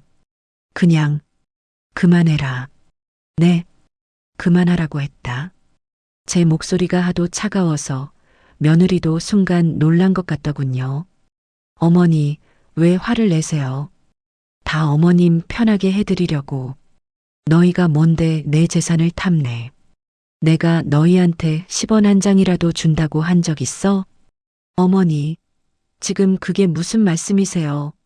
저희가 자식인데. 당연히 어머님 재산은 우리 거죠. 안 그래요? 늙어서 혼자 그 돈 다 쥐고 있다가 어디 요양원 같은 데 가서 다 뺏기실 거예요? 요양원. 그 말이 제 귀에 딱 박혔어요. 그래, 요양원. 좋은 생각이다. 네, 어머니 지금 끊어라. 나 바쁘다. 그리고 다시는 이 번호로 전화하지 마라. 니들 번호, 니들 목소리. 듣기만 해도 속이 울렁거리니까. 저는 전화를 끊었어요. 그리고 그 번호도 바로 차단해버렸죠. 며칠 뒤 부동산 김 사장한테서 전화가 왔어요. 누님, 됐습니다. 상가 건물, 임자 나타났어요. 아주 돈 많은 서울 양반인데 현금으로 바로 사겠답니다. 잘했어요. 그럼 계약 날짜 잡아요. 그런데 누님, 아드님이 어찌하시고 아까부터 저한테 전화를. 뭐라고요? 성호가? 네. 우리 엄마 건물 왜 파시냐. 엄마가 지금 판단력이 흐리신 것 같다. 아들인 나랑 상의 없이 진행하는 건 무효다 막 이러면서 소리를 지르시던데요. 누님, 이거 정말 신경 쓰지 마요, 김 사장. 그 건물 명예 누구 거예요? 그야 당연히 누님. 그럼 됐어요. 계약 진행해요. 그놈이 와서 행패 부리거든 나한테 바로 전화해요. 내가 가서 아주 깡그리. 저는 이가 갈렸어요. 벌써부터 제 재산이 자기 것인 줄 알고 김 사장한테까지 전화를 해서 그 난리를 쳤다니요. 그날 오후 제 핸드폰이 불이 났어요. 아들놈한테서 온갖 문자가 쏟아졌죠. 엄마, 지금 뭐 하는 거야? 왜 내 허락도 없이 건물을 팔아? 그 부동산 사기꾼이지. 당장 그 계약 취소해. 서은이가 엄마 치매 걸린 것 같다고 난리야. 당장 서울로 올라와. 엄마, 엄마 재산 내가 지켜줄게. 당장 나한테 맡겨. 저는 그 문자들을 하나하나 아주 천천히 읽어봤어요. 그리고 결심했죠. 그래, 너희가 그렇게 원하면 한 번은 만나줘야지. 하지만 지금은 아니었어요. 저는 아직 할 일이 남아 있었거든요. 저는 김 사장에게 전화를 걸었어요. 김 사장, 계약서에 특약 하나만 넣어줘요. 무슨 특약이요, 누님? 이 집, 상가, 땅, 전부 다. 내가 죽을 때까지 이 동네에 거주하고 모든 수익을 내가 받는 조건으로. 그리고 내가 죽으면요? 전부 사회에 환원한다고. 아들 김성호, 며느리 이서은한테는 단 10원 한 푼도 줄 수 없다고. 변호사 공증까지 싹 받아놔요. 이제 정말 그놈들과의 즐기고 질긴 인연을 제 손으로 끊어낼 시간이었어요. 부동산 김 사장한테 그놈들이 전화해서 행패를 부렸다는 말을 듣고 저는 피가 거꾸로 솟는 기분이었죠. 내가 지금 정신이 흐리다고요? 아들 허락 없이 재산을 판다고요? 그놈들은 정말 제가 늙고 병들어서 자기들 소나기에 꼼짝없이 잡혀 있는 줄 알았나 봐요. 제가 평생 모은 재산이 이미 자기들 거라고 단단히 착각하고 있었던 거죠. 저는 김 사장한테 아주 단호하게 말했어요. 김 사장, 그놈들 말 한마디도 듣지 마요. 내 재산 내가 파는데 아들 허락이 왜 필요해요? 그놈이 와서 소리 지르고 행패 부리거든 당장 경찰 불러요. 업무방해로 싹 다 잡아넣으라고 해요. 아이고 누님, 그래도 자식인데. 자식? 김 사장, 자식이 어미를 새벽 4시에 화장실 물소리 냈다고 고속버스 터미널에 내다 버리는 세상이에요. 그런 놈은 자식이 아니라 빚쟁이죠. 빚쟁이. 내 남은 인생에서 떼어내야 할 아주 지독한 빚쟁이요. 제 목소리가 하도 단호해서 김 사장도 더는 아무 말 못하더군요. 알겠습니다, 누님. 그럼 예정대로 모레 상가 건물 매수인 만나는 거 아시죠? 그 서울 양반이 아주 급한가 봐요. 계약금이랑 중도금, 잔금까지 한꺼번에 치르겠다고 하네요. 누님한테는 제일 좋은 조건이죠.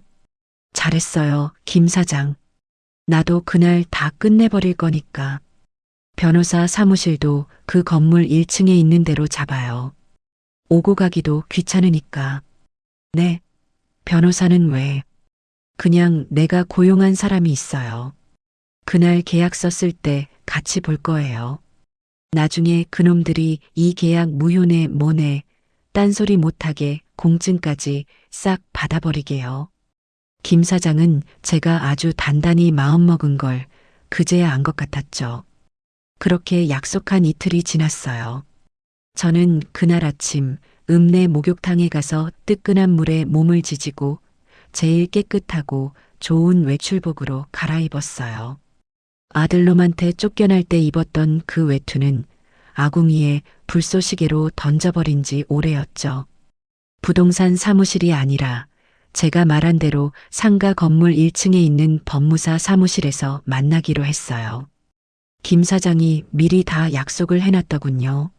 사무실에 들어서니 김 사장이랑 서울에서 왔다는 멀끔하게 생긴 중년 남자, 그리고 제가 따로 부른 박 변호사가 미리 와서 저를 기다리고 있었어요. 아이고, 이순애 어르신, 오셨습니까? 김 사장이 저를 깍듯이 맞았죠. 기다리게 해서 미안해요. 어디 서류는 다 준비됐어요? 그럼요, 누님. 이쪽이 이번에 상가 인수하실 이 사장님이십니다. 인사하세요. 서울에서 온 이 사장이라는 사람이 저한테 공손하게 인사를 하더군요. 말씀 많이 들었습니다. 어르신. 이렇게 좋은 건물을 저한테 넘겨주셔서 감사합니다. 약속대로 대금은 오늘 전부 현금으로 처리하겠습니다. 그래요. 잘 부탁해요. 저는 자리에 앉았어요. 박 변호사가 제 옆에 바싹 붙어 앉아 계약서를 꼼꼼하게 검토하기 시작했죠. 어르신, 서류는 문제 없습니다. 시세보다 조금 싸게 내놓으셨지만 현금으로 바로 받는 조건이니 어르신께 불리한 건 없습니다. 됐어요. 그냥 도장 찍게 해줘요. 제가 가방에서 새로 판 그 옥도장을 꺼내려는 순간이었어요. 쾅! 법무사 사무실 유리문이 부서져라 열렸어요. 그리고 제 예상대로 그 두 놈이 제 아들 김성우와 며느리 이서은이 숨을 헐떡거리면서 들이닥쳤죠. 며느리 얼굴은 화장도 못했는지 아주 엉망이었고 아들놈 넥타이는 비뚤어져 있었어요. 엄마, 지금 뭐 하는 거야? 아들놈이 소리를 지르며 저한테 달려왔어요. 어머니, 미쳤어요? 여기서 지금 도장 찍으려고 했어요? 우리 재산을 함부로 팔려고 했냐고요. 며느리 서은이는 저보다 더했죠. 다짜고짜 테이블 위로 달려들어서 계약서를 와락 움켜쥐려고 했어요. 박 변호사가 그걸 재빨리 막아섰죠. 지금 뭐 하시는 겁니까? 당신들 누구예요? 누구냐고? 내가 이 집 아들이다. 이 여자, 이순애, 우리 엄마라고. 근데 지금 우리 엄마가 치매가 와서 제정신이 아니야. 당신들 사기꾼이지. 우리 엄마 꼬드겨서 재산 빼돌리려는 거지. 성우가 김 사장 멱살이라도 잡을 것처럼 달려들었어요. 아니, 성우 씨, 이게 무슨 짓이야? 누님한테. 닥쳐. 너도 한패지. 너 이 동네에서 우리 엄마 재산 많은 거 아니까 둘이 짜고 치는 거지. 안 그래? 아들놈이 눈이 완전히 뒤집혔더군요. 그때 며느리 서은이가 저한테 달려들었어요. 어머니, 정신 차리세요. 이 돈이면 우리 민준이가 유학을 가고 우리가 평생을 먹고 살 수 있는 돈이에요. 그걸 왜 생판 모르는 남한테 팔아요. 어머니, 지금이라도 늦지 않았어요. 이 계약 무효라고 해요. 얼른. 며느리가 제 팔을 붙잡고 흔드는데 그 소나기 힘이 어찌나 센지 팔이 다 아팠죠. 사무실은 순식간에 아수라장이 됐어요. 건물 사러 온 이 사장님은 어이가 없다는 얼굴로 저와 그놈들을 번갈아 쳐다봤고 법무사 직원은 전화기를 들고 경찰에 신고를 해야 하나 말아야 하나 안절부절 못하고 있었죠. 저는 그 난리통 속에서 가만히 앉아 있었어요. 그리고 제 팔을 붙잡은 며느리의 손을 아주 천천히 그리고 세게 떼어냈죠. 어머니, 시끄럽다. 제 목소리는 아주 낮고 차가웠어요. 지금 여기서 누가 치매고 누가 제정신이 아닌 것 같냐? 저는 그 두 놈을 천천히 둘러봤어요. 성우야, 엄마, 정신 차려. 이 사람들 다 사기꾼이야. 얼른 나와. 너는 너의 어미를 새벽 4시에 터미널에 내다버렸지. 그것도 고작 10만 원 쥐어주고. 너는 그날, 넌 이미 내 아들 자격을 잃었어. 엄마, 그건 서은이가. 닥쳐. 그리고 서은아. 제가 며느리를 쳐다봤어요. 며느리가 제 눈빛에 움찔하더군요. 너는 너의 그 비싼 실크 벽지에 고기 냄새 뵐까봐 늙은 시어미가 사간 고기도 못 굽게 했지. 너의 그 비싼 가방 썩을까봐 보일러도 안 트는 방에서 나를 재웠고. 안 그러냐? 어머님, 그건.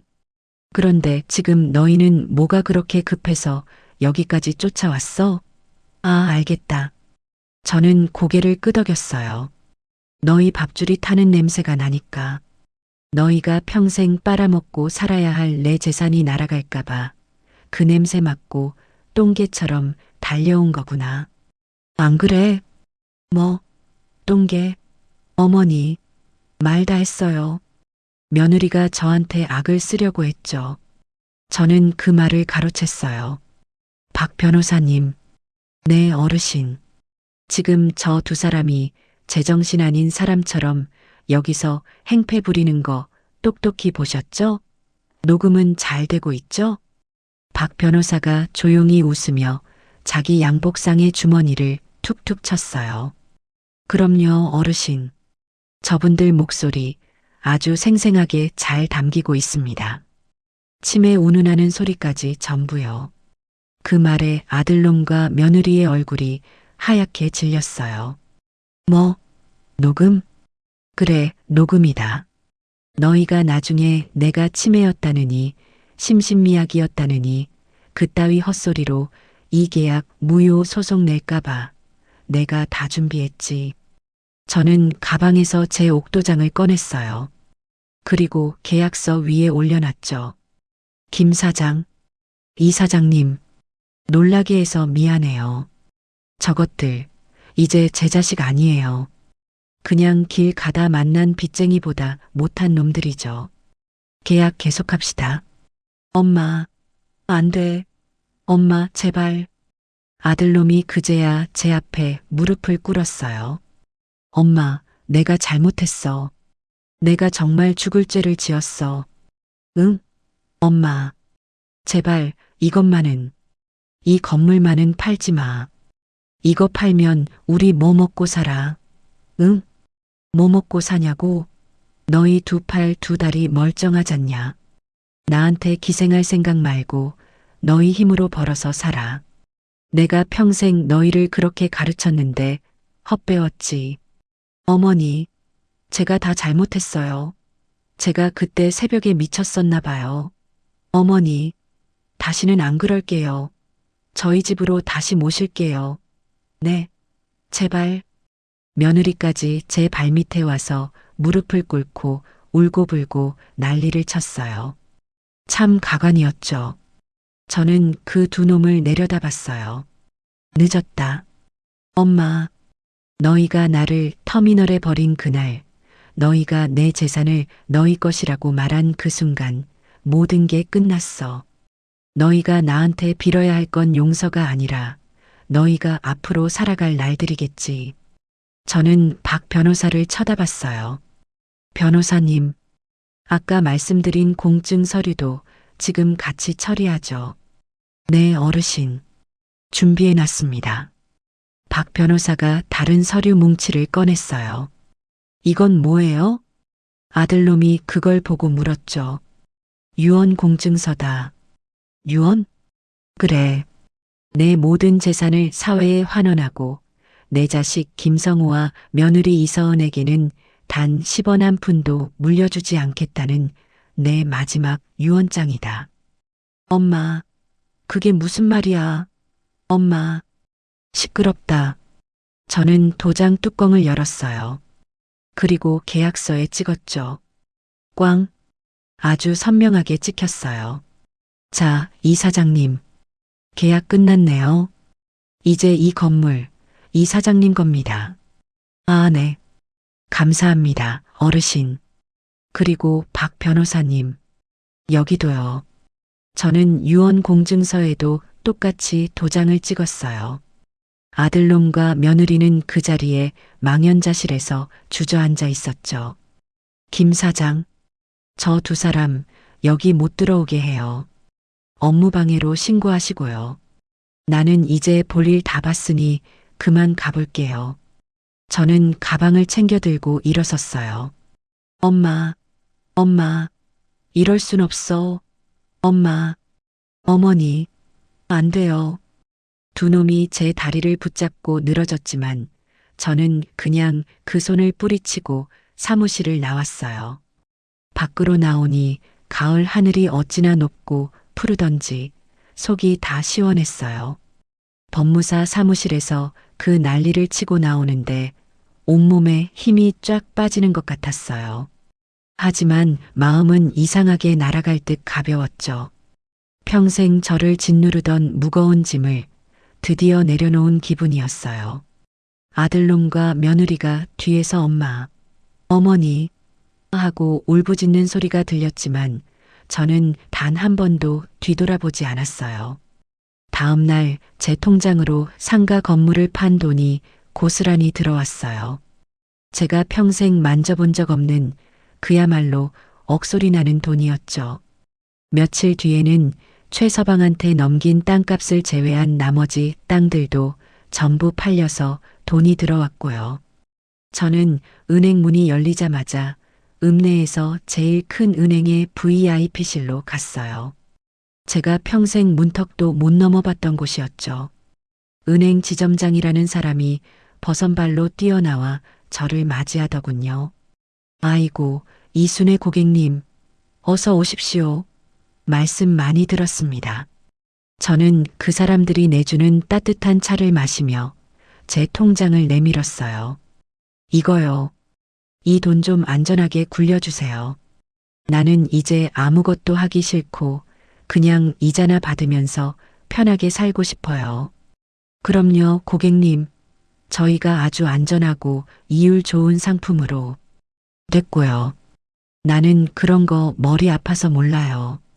그냥 제일 안전한 데다 넣어줘요. 그리고 조건이 있어요. 말씀만 하십시오, 고객님. 내 자식, 김성호. 며느리 이서은. 그 두 놈 이름으로는 10원 한 푼도 못 빼가게. 내가 죽어도 못 가져가게. 그렇게 만들 수 있어요? 지점장이 제 눈치를 보더니 조용히 고개를 끄덕였죠. 네, 어르신. 지정 수익자를 아예 다른 사람으로 해놓거나 신탁 상품으로 묶어두시면 됩니다. 법적으로 완벽하게 가능합니다. 그럼 그렇게 해요. 내 수익자는 아직 못 정했는데 천천히 정하셔도 됩니다. 일단 고객님 노후 자금은 저희가 철저하게 지켜드리겠습니다. 저는 그날 제 모든 돈을 꽁꽁 묶어놨어요. 오직 저 이순애만 쓸 수 있게요. 은행을 나오는데 그제야 제가 앞으로 뭘 해야 할지 막막해졌어요. 돈은 산더미처럼 쌓였는데 정작 제가 살 집이 없어진 거였죠. 읍내에 있던 제 집도 땅이랑 상갑할 때 같이 팔아버렸거든요. 이제 어디로 가나? 읍내 장터에 있는 국밥집에 앉아 뜨끈한 국밥 한 그릇을 시켜놓고 생각에 잠겼어요. 아들놈한테 다시 돌아갈 수는 없었죠.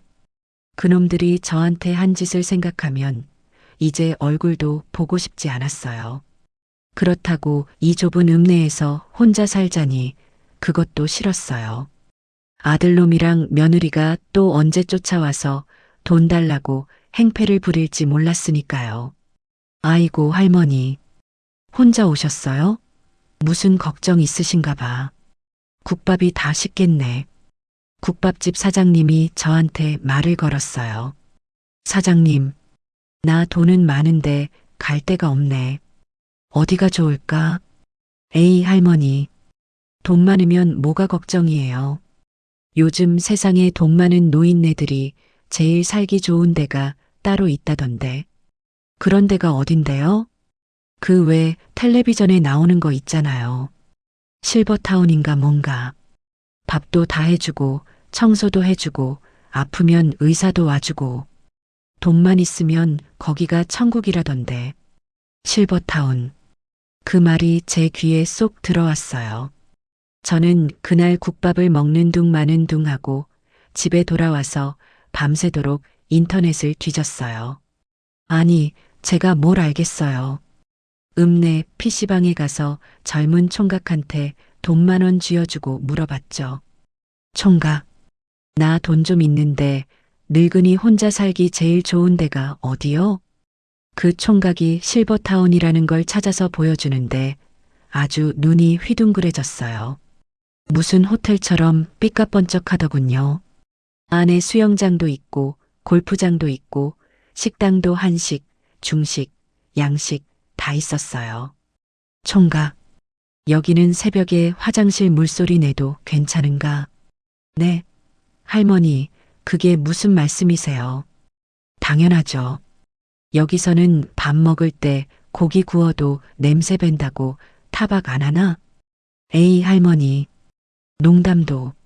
여긴 돈만 내면 왕처럼 모시는 데예요. 왕처럼 모신다. 그 말이 제 가슴에 와서 박혔죠. 저는 그 길로 서울행 버스를 다시 탔어요. 아들놈 보러 가는 게 아니라 내 남은 인생을 보낼 궁전을 보러 가는 거였죠. 제일 비싸고 제일 좋다는 그 실버타운에 상담을 받으러 갔어요. 서울 근교에 있었는데 공기도 좋고 산으로 둘러싸여 있어서 꼭 별장 같았죠. 정문에서부터 경비원들이 저한테 90도로 인사를 하더군요. 안으로 들어가니 로비가 무슨 호텔 로비처럼 반짝거렸어요. 상담실로 안내받았는데 아주 싹싹하게 생긴 젊은 여자가 저를 맞이했죠. 어르신 반갑습니다. 저희 풍경 팰리스에 오신 걸 환영합니다. 여기까지 오시느라 힘드셨죠? 뭐 드시겠어요?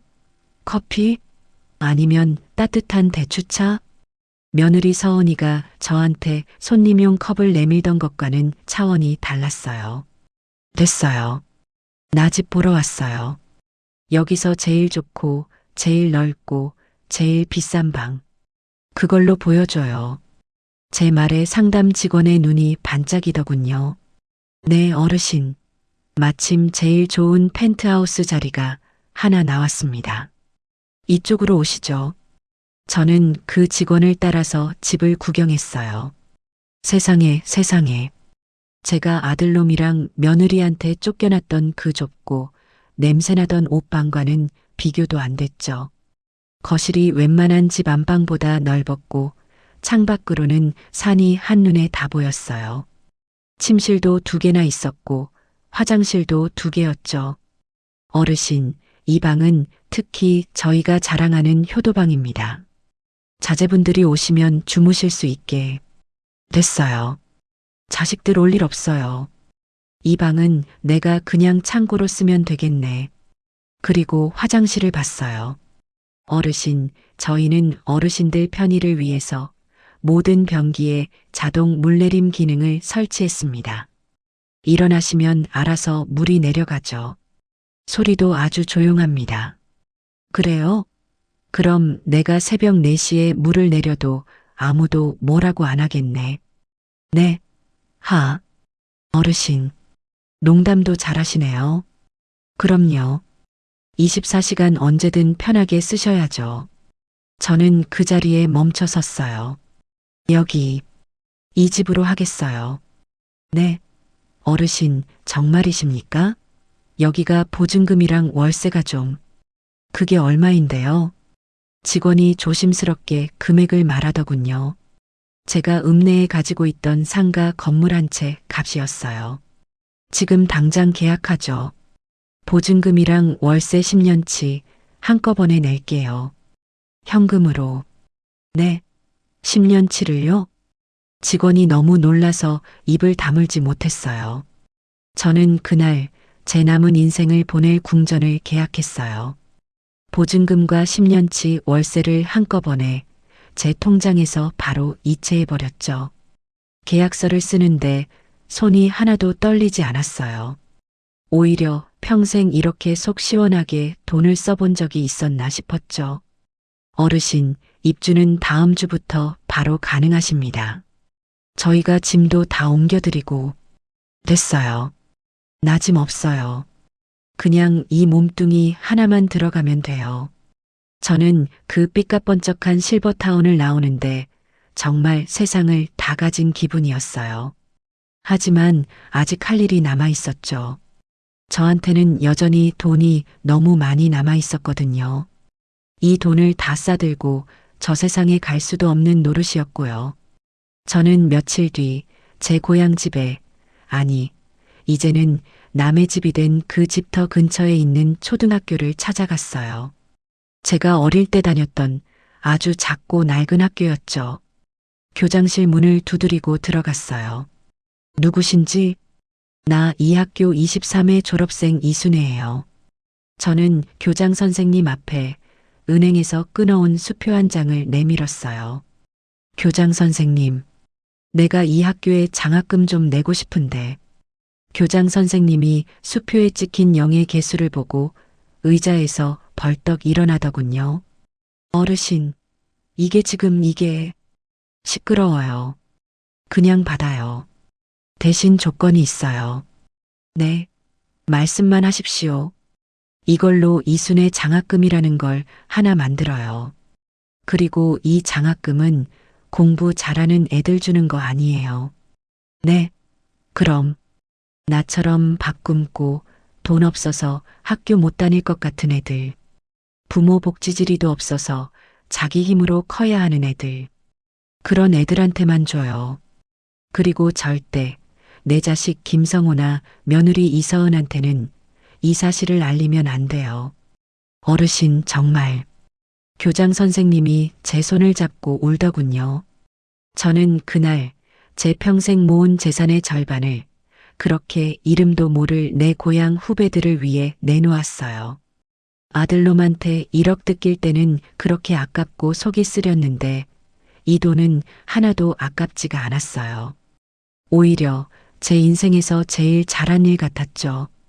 제가 그 풍경 팰리스라는 실버타운에 입주하고 이순의 장학금까지 만들어서 마음의 짐을 다 털어낸 게 벌써 서너 달이 지났어요. 그동안 저는 제 인생에서 가장 호화롭고 편안한 날들을 보냈죠. 아침이면 깨끗한 시트에서 일어나 창밖으로 해 뜨는 걸 구경해요. 아침밥이요? 제가 할 필요가 없죠. 식당에 내려가면 영양사들이 머리를 싸매고 만든 따뜻하고 맛있는 밥상이 차려져 있었어요. 고기를 구워 먹든 생선을 쪄 먹든 아무도 저한테 냄새 밴다고 타박하는 사람이 없었죠. 낮에는 수영장에서 물속을 걷기도 하고 물리치료실에 가서 아팠던 무릎 치료도 꼬박꼬박 받았어요. 그 5년 동안 아들놈 전세금 대주느라 참았던 그 통증이 이제야 조금씩 가라앉는 것 같았죠. 저녁에는 로비에 앉아 저랑 비슷한 처지에 돈은 많지만 자식들한테 상처받은 늙은이 친구들이랑 차를 마셨어요. 순애 씨는 무슨 일로 여기 들어왔어? 말도 마요. 아들놈이 새벽 4시에 화장실 물소리 냈다고 쫓아내서. 아이고, 그런 놈이 다 있어? 나는 며느리가 내 밥상에만 멸치 반찬 올려놓길래 홧김에 집 팔고 여기 왔잖아. 우리는 그렇게 서로의 상처를 보듬어주며 깔깔대고 웃었어요. 아들놈이요? 며느리요? 그 뒤로 어떻게 됐는지 저는 전혀 몰라요. 알 필요도 없었죠. 제 핸드폰 번호는 진작에 바꿨고 실버타운 경비실에는 제 아들 김성호와 며느리 이서은의 사진까지 인쇄해서 주면서 절대 출입 금지라고 신신당부를 해놨거든요. 아마 그놈들은 제가 상가랑 땅판 돈 들고 어디로 사라졌는지 미친 듯이 저를 찾아다녔겠죠. 김 사장한테 들으니 그놈들이 법무사 사무실에서 쫓겨난 날 제 고향 집까지 쫓아왔었다더군요. 하지만 집은 이미 다른 사람한테 팔려서 대문은 굳게 잠겨 있었죠. 며느리가 그 대문 앞에서 나와 이 늙은 여우야, 내 돈 내놔 하고 악을 쓰다가 동네 사람들한테 망신만 당하고 쫓겨갔다고 했어요. 그 다음에는 읍내 은행에 쫓아와서 내가 아들인데 엄마 통장 좀 보자 하고 행패를 부리다가 은행 경비원들한테 끌려나갔다고도 하고요. 그 모든 게 저한테는 그냥 다른 세상 이야기처럼 들렸어요. 그러던 어느 날이었어요. 그날은 제가 물리치료를 받고 노천 카페에서 따뜻한 햇볕을 쬐면서 대추차를 마시고 있었죠. 그런데 저 멀리 실버타운 정문 쪽이 아주 소란스럽더군요. 나 이거 안 나. 나 우리 엄마 만나러 왔어. 고객님, 이러시면 안 됩니다. 면회 신청이 안 되어 있으십니다. 아주 익숙한 목소리였어요. 제 아들 김성호였죠. 그리고 그 옆에는 어머니, 이순애, 어디 계세요? 저희 왔어요. 하고 목이 쉬어라 소리 지르는 며느리 이서은의 목소리도 들렸고요. 그놈들이 결국 여기까지 저를 찾아낸 거였어요. 경비원들이 2사람을 막아섰지만 그놈들은 꼭 빚받으러 온 사람들처럼 경비원들을 밀치고 로비 안으로 뛰어들어왔어요. 몇 달 만에 본 2사람의 행색은 그야말로 처참했죠. 아들놈은 회사에서 잘렸는지 양복도 아니고 무슨 낡은 잠바떼기 하나를 걸치고 있었어요. 얼굴은 술에 절었는지 푸석푸석했고요. 며느리는 더 가관이었죠. 그 비싼 실크 벽지 운운하던 그 깔끔함은 어디 가고 머리는 산발에 눈 밑은 시커멓고 그 비싸다던 명품 가방은 어디다 팔아먹었는지 낡은 에코백 하나를 어깨에 메고 있었어요. 두 사람이 로비에 두리번거리다가 노천 카페에 앉아있는 저를 발견했죠. 엄마, 아들놈이 저를 보자마자 무슨 구세주라도 만난 것처럼 울부짖으며 달려왔어요. 엄마, 여기 있었어. 엄마, 우리가 얼마나 찾았는데. 아들놈이 제가 앉은 테이블에 쿵 하고 무릎을 꿇었어요. 엄마, 내가 잘못했어. 내가 정말 죽일 놈이야. 엄마, 나 좀 살려줘. 응? 나 회사에서 잘렸어. 집도 그 대출금 못 갚아서 은행에 넘어갔어. 서은이도 나랑 이혼한대. 엄마, 나 길거리에 나앉게 생겼어. 나 아들이잖아. 엄마. 아들놈이 제 다리를 붙잡고 울며불며 매달렸어요. 그때 며느리 서은이가 뒤따라 달려왔죠. 그런데 며느리는 아들놈을 밀쳐내더군요. 비켜. 이 무능한 자식아.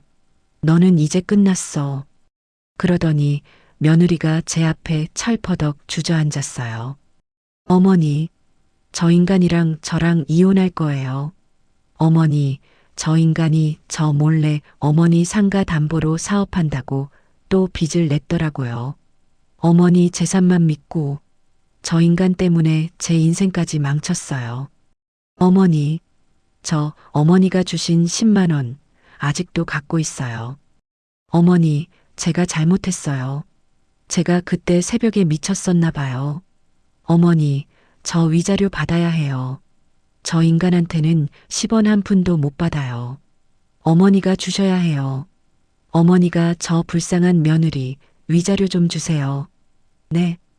두 사람이 제 앞에서 서로 자기 인생이 더 망가졌다고 저더러 돈을 달라고 울부짖고 있었어요. 실버타운 로비에 있던 모든 늙은이 친구들이 저와 그 두 사람을 구경하고 있었죠. 저는 가만히 마시던 대추차를 마저 다 마셨어요. 그리고 찻잔을 탁 소리나게 내려놨죠. 다 끝났냐? 제 말에 두 사람이 울음을 뚝 그치고 저를 쳐다봤어요. 너희 쇼는 다 끝났냐는 말이다. 엄마, 쇼라니? 어머니, 위자료? 저는 자리에서 천천히 일어났어요. 그리고 며느리를 똑바로 쳐다봤죠. 서은아, 너는 나한테 새벽 4시 물소리도 못 내게 했지. 이 집은 24시간 언제든 물을 내려도 아무도 뭐라 안 해. 오히려 간호사님들이 물 많이 마시고 화장실 자주 가라고 나를 챙겨주더구나. 어머니, 그게. 그리고 너, 성우야. 저는 아들놈을 내려다봤어요. 너는 너의 그 잘난 아파트 대출금 때문에 이 어미를 터미널에 내다버렸지. 나는 이 궁정 같은 집에 대출 10원 한 푼 없이 내 돈으로 10년치 월세를 한꺼번에 내고 들어왔다. 엄마, 그 돈이 다 어디서 났어? 그거 다 우리 돈이잖아. 아들놈이 그제야 본색을 드러냈어요. 우리 돈? 퇴. 더러운 놈. 너는 아직도 그게 너희 돈인 줄 아는구나. 저는 로비에 있던 경비원들을 향해 손짓했어요. 여기요. 경비실장님. 경비실장님이 저한테 달려왔죠. 네, 이순애 어르신. 무슨 일이십니까? 내가 저번에 사진까지 주면서 절대 출입 금지시켜달라고 한 사람들. 기억하죠? 네. 아, 저분들. 그래요. 저 사람들이에요. 내가 모르는 사람들이 나한테 와서 자꾸 돈을 달라고 행패를 부리네요. 저 사람들, 저랑 아무 상관없는 사람들이에요. 엄마, 그게 무슨 말이야? 내가 아들인데. 내가 김성호야. 어머니, 이 늙은 여우야. 너 혼자 호강하니까 좋아? 내 돈 내놔. 며느리가 그제야 저한테 달려들려고 했죠. 경비원들이 두 사람의 팔을 붙잡았어요. 나, 이거 안 나. 엄마, 엄마, 이거 나. 경찰에 신고할 거야. 노인네가 재산 빼돌렸다고. 두 사람은 짐승처럼 울부짖으며 경비원들한테 끌려나갔어요.